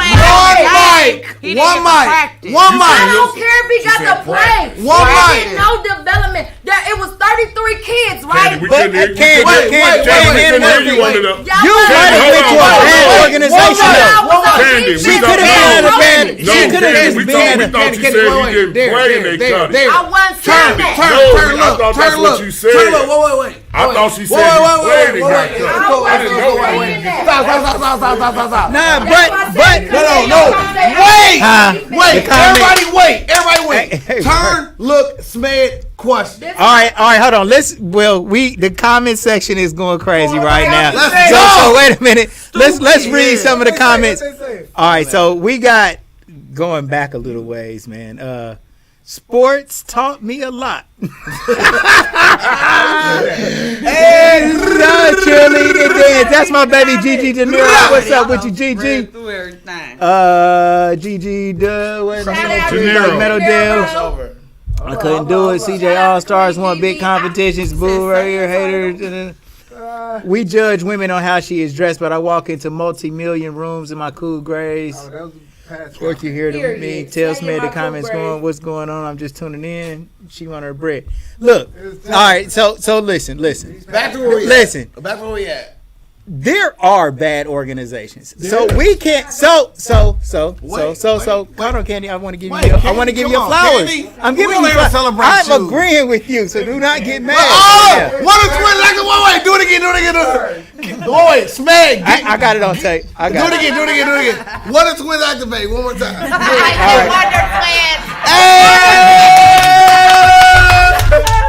So what I was saying is, we cannot just judge everything like Bob was saying a little earlier, like with this broad brush. Because just because we are coaches that felt like we did things the right way, it doesn't mean where you was at shit wasn't getting done the wrong way.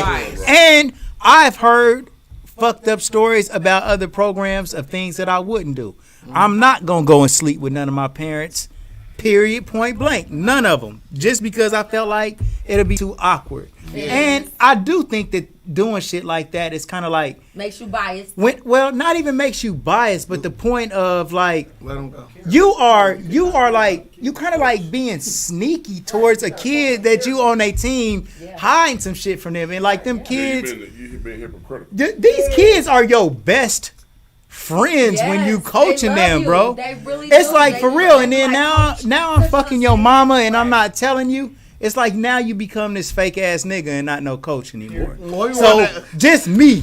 That's how I felt. What if you working a jump shot on the weekend?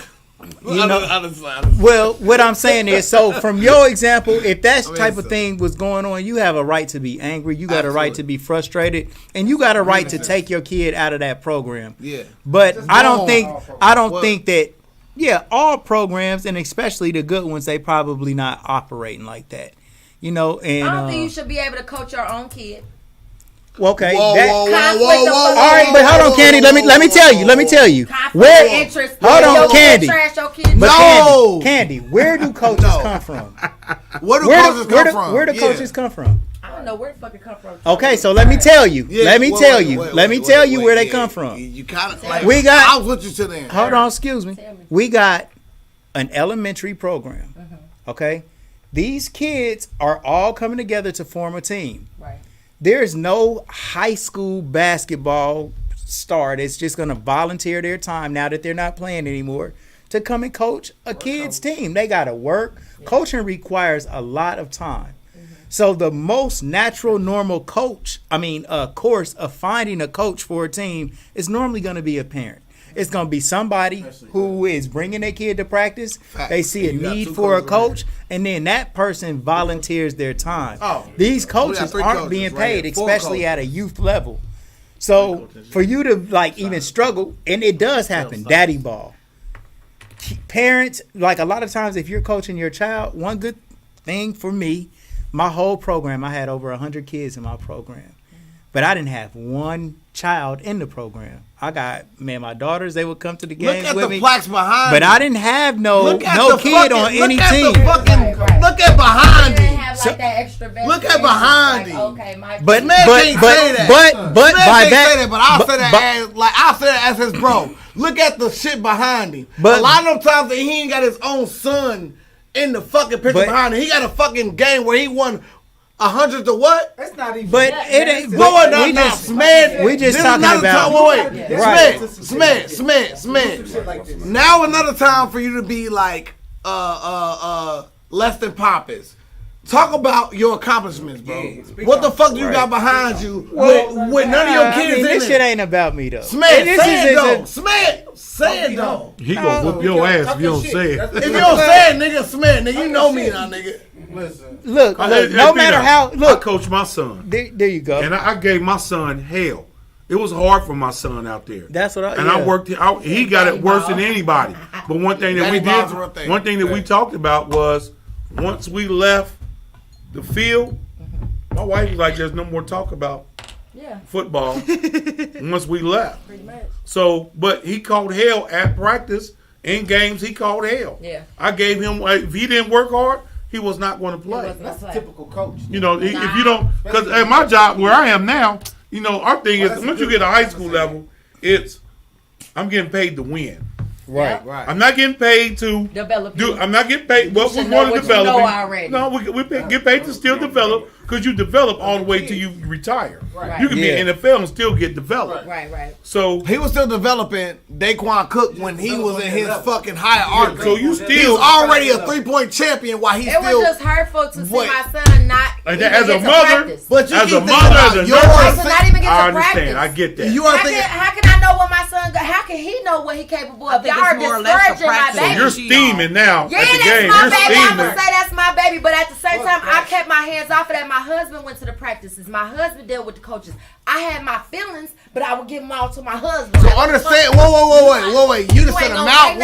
say Wait. It's one thing I know is singularities. One thing I know about is parallels. It's one thing is you can say I didn't go. My son's father went. Yeah. And then you have a determination. Well, based Peter, on I'll that. give you an example. When me and Darren, we coached Pee Wee together. The His goats. son and The my goats. son was on the same team. But we had like 30 some odd kids. But what we did was he coached the defense, I coached the offense. So at certain times I did like this. I would say, A, offense, you're on the field. B, offense. Those are the kids that don't get a lot of playing time, but we're working with them. B, offense on the field. He would say, B, defense. You're out there. Let's go. So we're not going to sit here and have parents back here saying, because it's Pee Wee. When I'm just saying with Pee Wee, you're trying to develop, you're trying to get these guys skilled, ready. So when they go to middle school or high school, you're not teaching them how to get in a 3-point stance and etc. I want to draw a parallel. That's also with basketball and anything else. Wait, B. I swear to God, I asked you. Wait. So when you had that game that's literally right here, like everybody look, when you had 101-0 in a game, what strings played that game? Everybody played. Everybody played. Man, a lot of times, let me tell every parent that's watching this that if you got a kid in basketball, if you got a kid that's playing basketball or football or whatever it is, I'm the backboard. like, man, like just sit your ass down somewhere. Right. Shut the Just fuck. be a parent. Shut the. I learned that. Shut. What I'm gonna say is, Wait. Listen to me. Man, shut the fuck up. She ain't learned nothing. Wait. I learned, but let me tell you this. Man, the best parents are the parents that don't come. The best parents are the parents that don't come. Man, a coach's dream is to have. We got viewers watching. Look, man. We got viewers watching, y'all. So let's make it concise. You love. It sounds good to have parent participation. But man, if parents is gonna come there and then basically put the clamps on their kids and all that other shit, or keep being too aggressive with their kids for playing time or whatever, it ruins the morale of the team, man, and it ruins everything that coach is trying to do. Smith, I was a team mom when my son played. We got a Friday night game. We got a Friday night game. One at a time. Like I won a team player. Go ahead. We're at half. Well, see, here's the problem. Mic. I'm gonna tell you one of the problems with some moms. They're teen moms as Pee-wees. They think when they get to high school, I'm still teen mom. No, you're not. I don't have to relay the information to you about what's going on. Your child is old enough. I can tell your child this is where you're supposed to be, X, Y, and Z, and I expect you form that information to your mom. But I'm gonna give you an example. I'm coaching a high school game. It's halftime. We're going into the locker room. I have a parent stops me at the door. Pull up. Like, coach, why ain't such and such getting any playing time? Why ain't he getting any playing time? This is bull. This is this. She cussing me out right there as I'm walking in. I don't do that. I don't have the time to sit there and say to her because we had a meeting that, hey, we're not going to talk about playing time. After the game, during the game, we're not going to do that. We'll call and set up a time. But she decided she want to act the fool right then and there. Yeah. So at that point, I said, you know what? Take you and your son, and y'all can go somewhere else. Right. We don't have to deal with that. We're not going to deal with that. Well, because one, your son didn't come to practice. You might have thought he was at practice, but he wasn't at practice. So he ain't or when your son comes to practice, we got Tavion Thomas. and we're trying to go over drills. He's standing in the back, Tavion. You don't know what's going on. Well, we got two high level athletes, man, checking in. We got Mayshawn Goddard on this thing. I'm gonna read one, Smith. Okay, go ahead, do your thing. Mayshawn Goddard, he know. I'm gonna read one. Alfred Powell said. Coach Powell. What did he say? Alfred Powell said, "Big coach, big." You feel me? He said. Shout out to Coach Powell. Said things about sports everyone can't play. There's always going to be a parent that is upset about their Sound kid. like a nigga that want to win. Relax for 2 seconds. I'll start over again. I'm just playing Coach Powell. Lay y'all sorry. Please download. Hey, man. And I'm sitting next to it. I'm getting all this. Please download. He's a champion.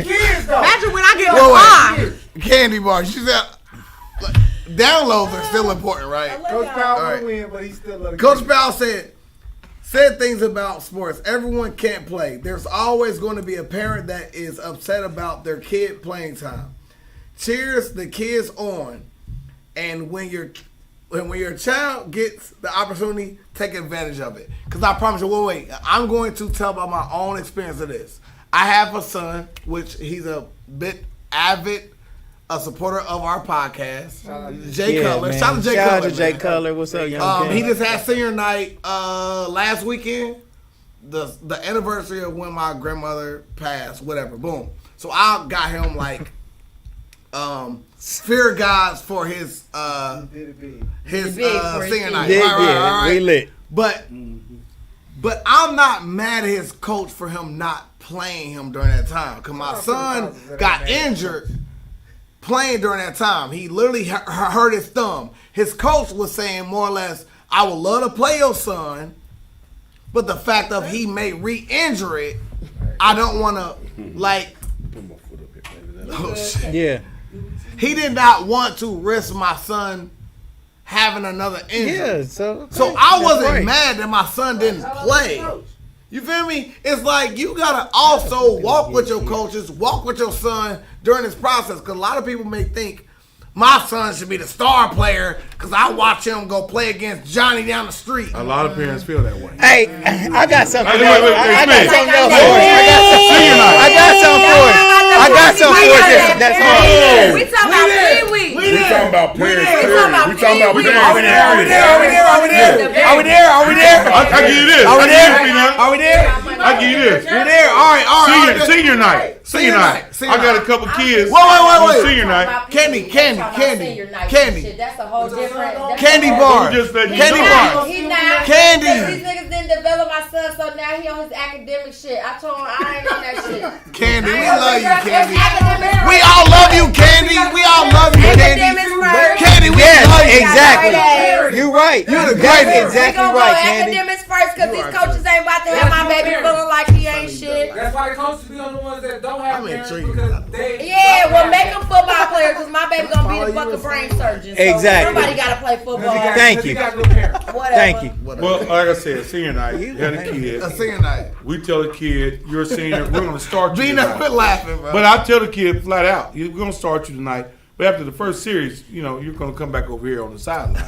Because at the end of the day, You're not ready. you're not good. You're not good. I love your heart. I love your passion. But you're not a good player.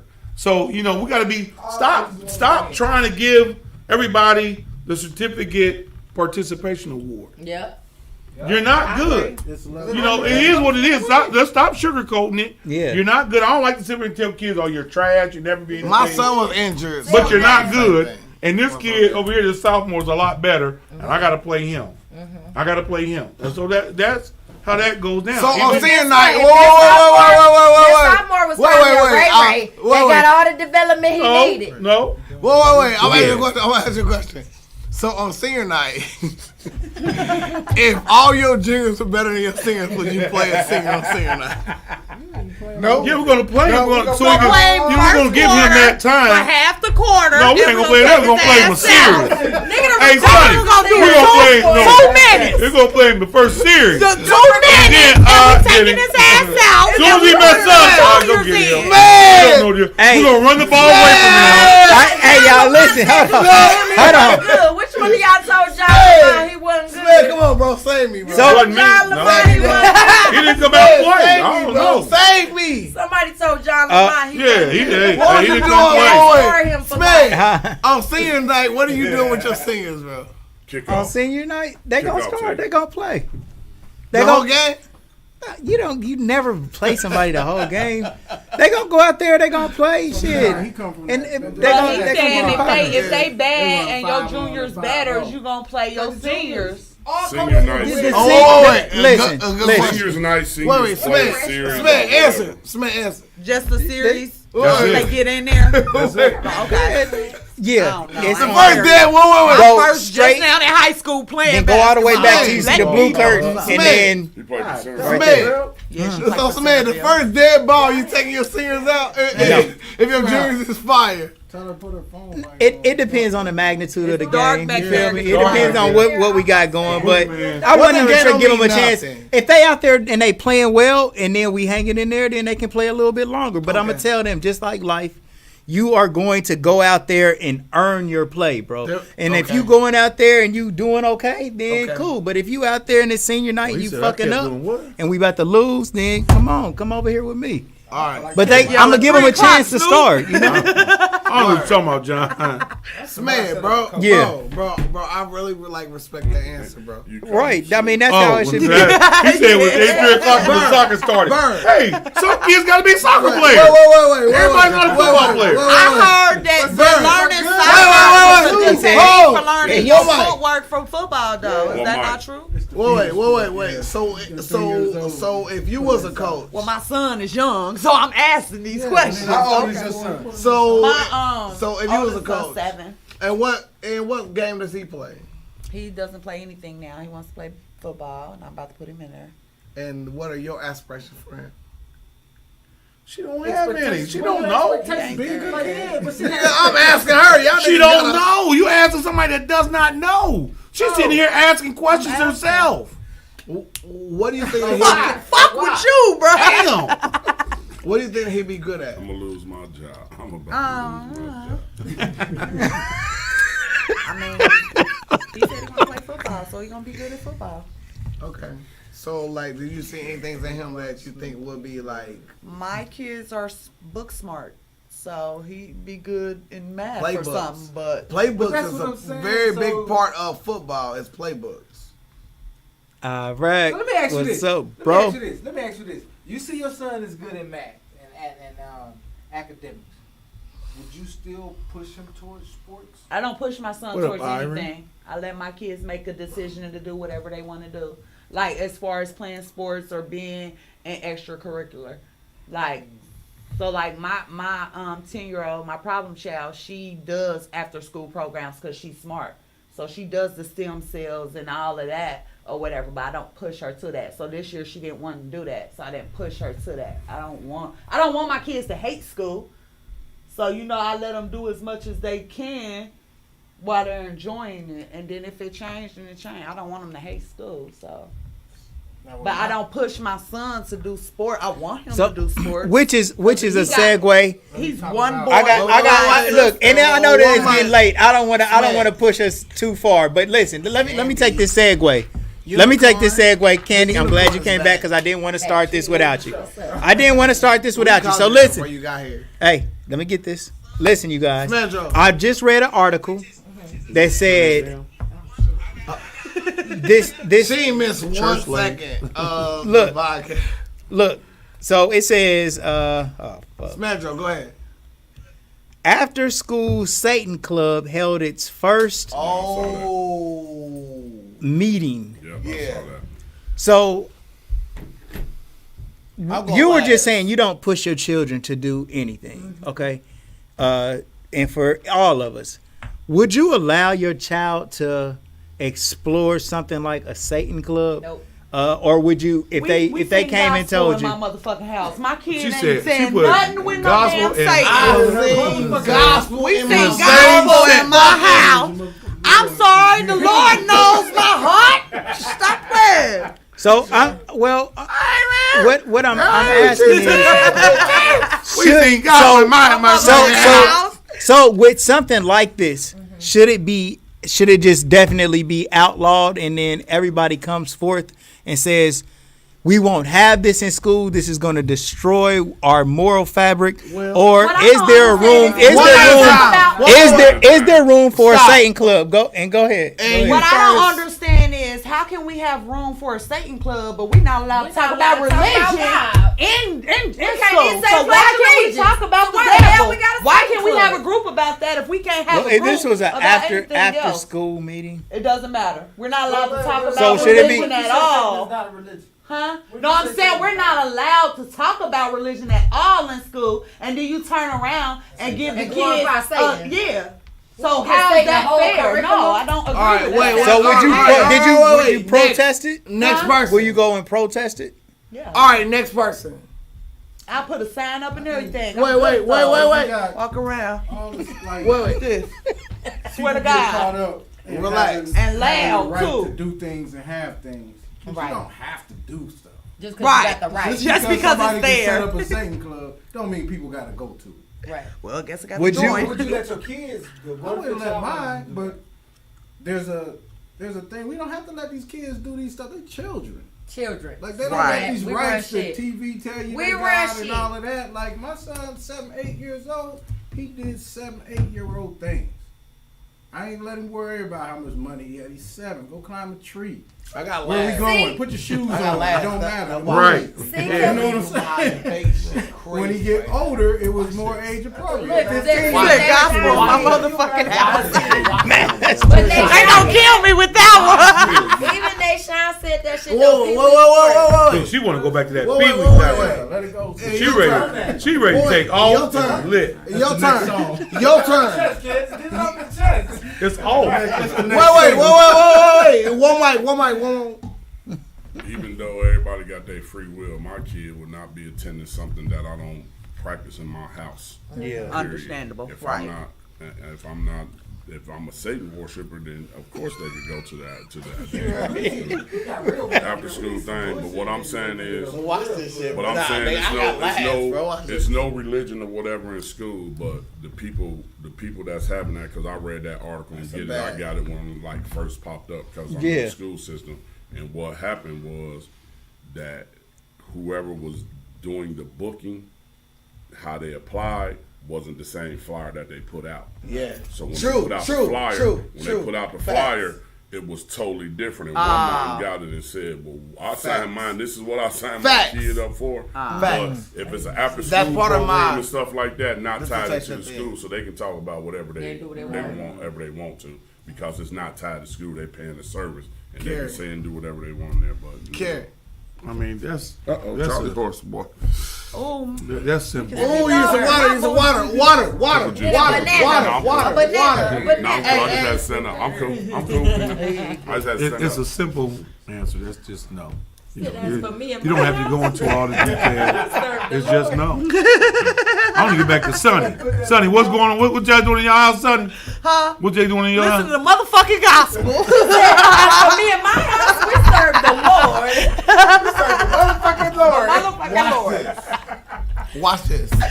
You better trademark. You got the last one. Let's go. Wait. Right. Candy bars, go ahead. What's my question? What we talking about? So we're talking about the whole thing about the whole The Satan Club? the satanic club. Yeah.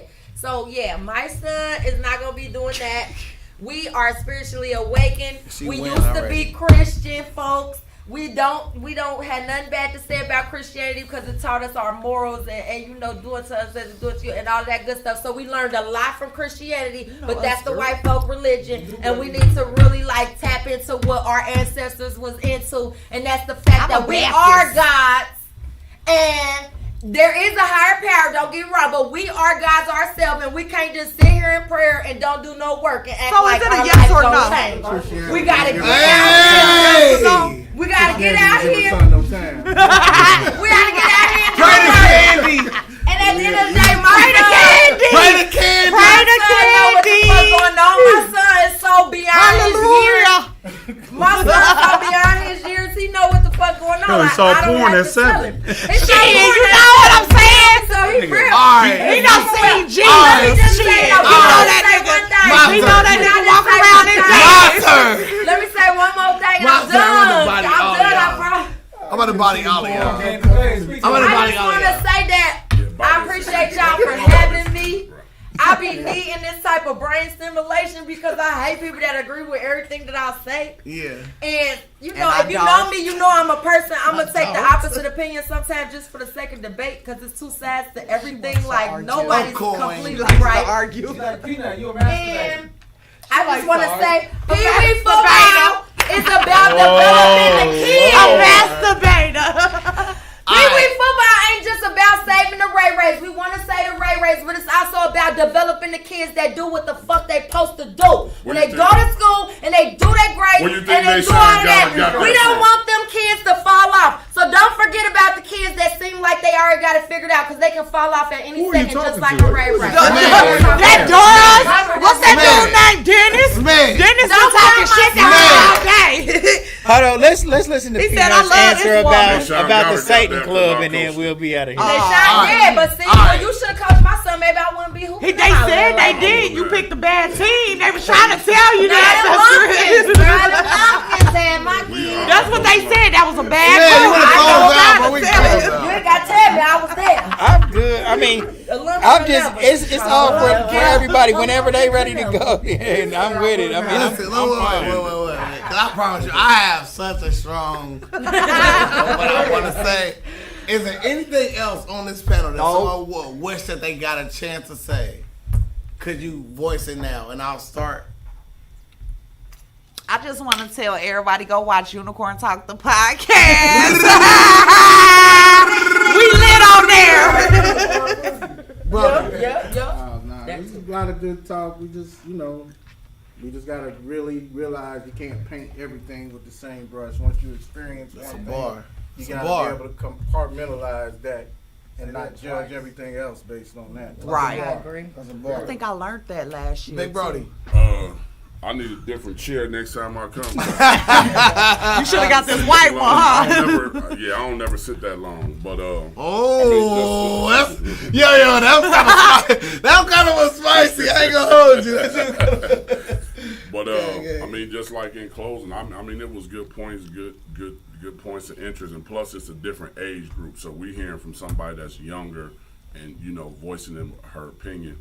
But her first mistake was going to people in her age range voicing her opinion. They are not the ones that's gonna create change. They gonna feel like that she crazy, that parent crazy or whatever. You're never gonna get none of that. You have to go find the older person that's on the staff and talk to them. You probably get a better result. But the dialogue was good. Except for when Peanut was cutting everybody off. Take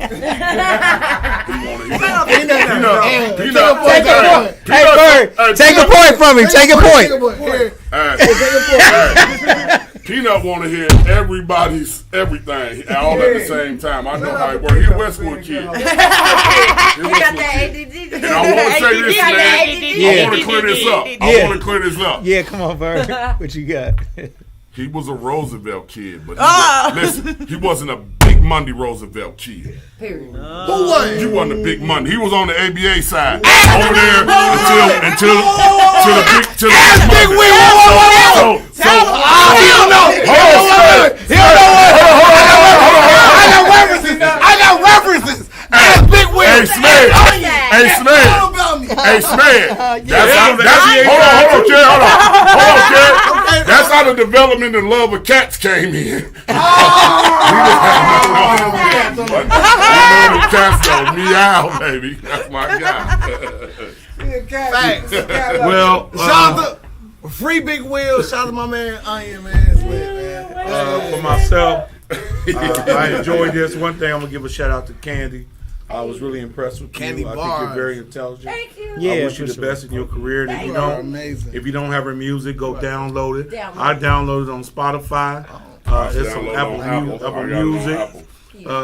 My thing is, first thing I want to say is support black businesses. Yes. Support Dayton black businesses. Hey. Shout out to the Miss Porter who made this hoodie for me.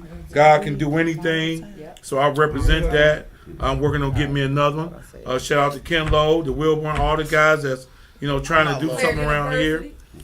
So shout out to Smed. Big shout out to Smed and all the things that he's doing. Smed was delivering groceries before they had all this stuff going on now. Right. So he was doing all that a long time ago. Before they had Uber Eats. Oh, God! He was Instacart before that. So, one thing about that, what I say about Smed, shout out to Smed, is because Smed is trying to empower our young people to make money. Peanut. And, He's trying to empower Peanut to get money. Well, he's trying to show them. You can't do that. He's trying to help people. I'm saying right now, I love you, and that's a good thing. So we need more black people, in our community to do that, to help somebody get where they want, get where he is, or get where I am, or get where Bird is, or get where Candy is, or Bobby, or Sonny. People got to be able to do that. Our conversations. Where you be at? I thought our conversations were good. I thought it was good dialect. We debated. Yeah. You had your opinion. I had my opinion. He had his. Respectfully And nobody looked at anybody sideways for having that opinion. Exactly. Yeah. One thing I will stress, I'm an advocate of, is our community. That we as a community, we have to do better. Facts. We have to do better as parents. Yeah. We have to do better as our community leaders. My man, Jeff Mims, now the mayor. Congratulations. Shout out to him. Hey, wait. Before you get too crazy on that. Literally, I just saw bro from Sheikhs. Ron C. Ron C. He was like, bro, I appreciate y'all, bro. Y'all don't know what the fuck y'all did for me, because you know how me and you know about that. He was like, bro, the mayor coming into my spot was based basically off of y'all platform, bro. Shout out to Ron C. and Sheikhs, bro. The mayor did an interview on this platform and went there based off of what me and Smed built, bro. But the Jeff Mims is going to do that. That's the kind of guy he is. Yes. He's going to hit the schools. He'll walk the hallways. He's a ground type guy. He's going to hit the hallways and try to make things better for our community. See what the problem is and fix it. Shout out to Will Smith, who chimed in on here. Another person we Dayton interviewed School on Board this president, who's adamant about making change. And one thing I will say, get her out. Get more involved with our school board. Get more involved with our schools. Make them accountable for what the things that they're doing and what they're teaching our young people. But again, we have to do better as a community and as parents. Yeah. You want the killing to stop? We got to do better. Yeah. And that means, even I'm talking about all these sanctified people in our community. It's easy in church to save somebody that's coming to church every Sunday. Go out here and save that ratchet soul that doesn't come to church. So all our pastors, we need to, come together and quit worrying about, is my church going to be on the headliner, or is my church going to be on the headliner? Who cares what headliner is? One thing with me and bro right here, we never got into a thing where, he taking the credit or I take the credit. We don't care. Right. It's all about that young person. Absolutely. Because we have to help our young kids, because we're losing them at a rapid pace. For her to say her son saw porn at 7 years old, that's crazy. That's not good. Yeah. That's not good. So that's for whoever that kid is that open your son's eyes up to porn. What's going on in their house? Right. So people get mad at me when I say it starts at home, but it literally starts at home. It really does. It literally starts at home. Are you allowing your kid to sit in there? Some music, I don't think your child should be able to listen to. Yeah. Right. At a certain age, they shouldn't. Who Shiesty is not a My son playlist told me for your that child. 12-year-old girls was outside doing the WAP dance. I said, what? 10-year-olds shouldn't be watching Power. Wait. Big homie talking. 10-year-olds should not be watching Power. Nope. They shouldn't be looking at that. Yeah. There's no reason for them to see that. So, I thank you for this platform. I hope we can do it again. We're doing it all the time. I found you to be a very intelligent woman. Thank you. And I wish you the best. I appreciate you. And Sonny, Thank y'all for coming to the I man enjoyed cave. you as well. I wish you the best. I hope your kids can grow up to be, scholars like you want them to be, and everything work in your favor. Smedro. No, we on candy bars. Candy bars. Hey. So I love y'all, and I'm glad y'all had me, and I We hope y'all love didn't you mistake my too. passion for anger or nothing like that. Cause Nah, we you get- back. We get a bad rap as African American people that every time we passionate about something, it's Let it go. aggressive.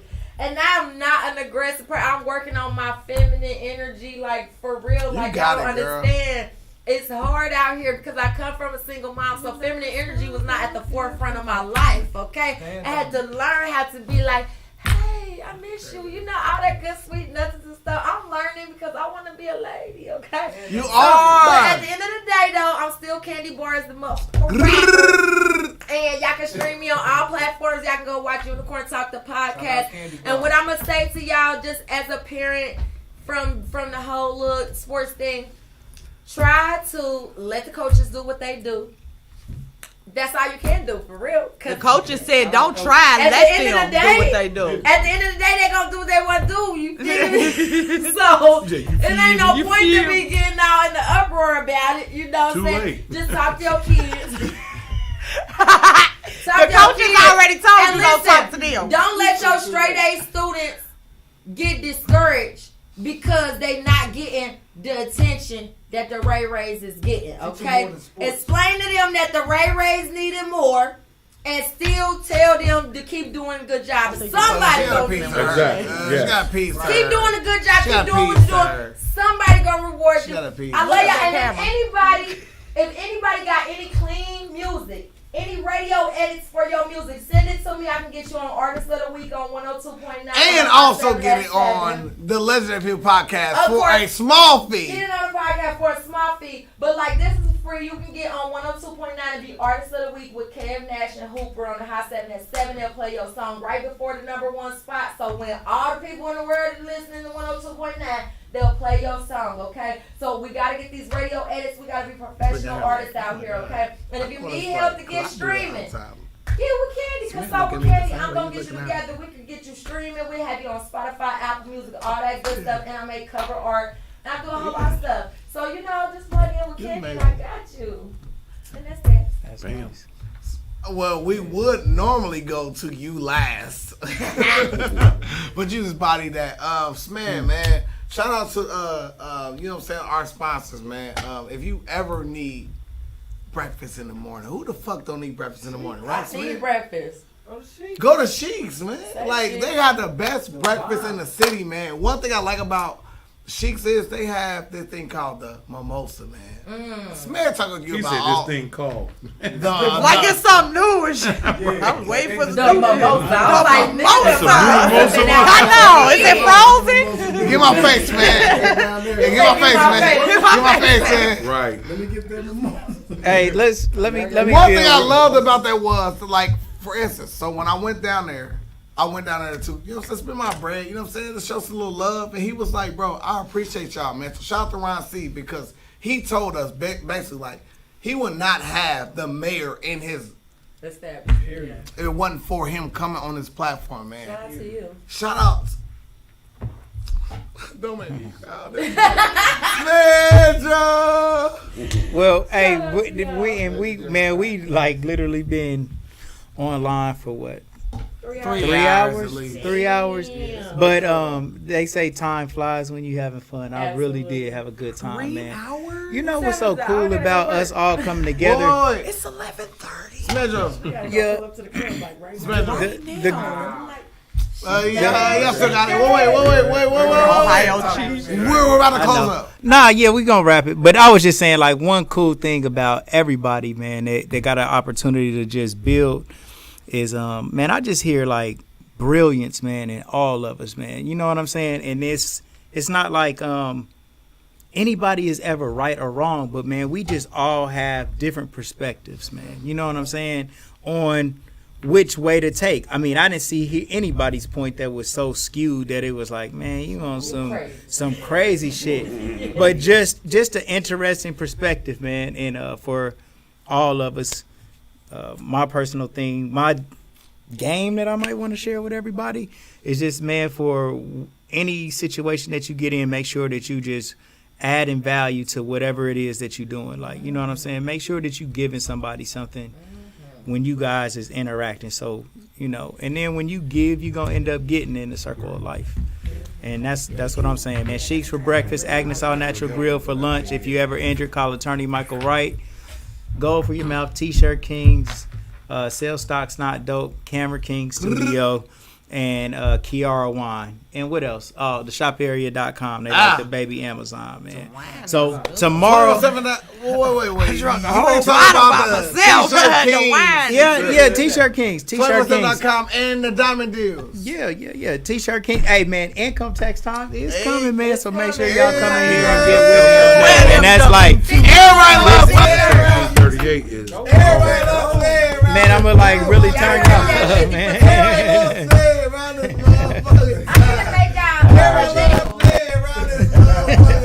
Hey man, Bird, Carrie, my big bro Bob, Peanut, my brother Peanut. Yes sir. Thank y'all for calling us, man.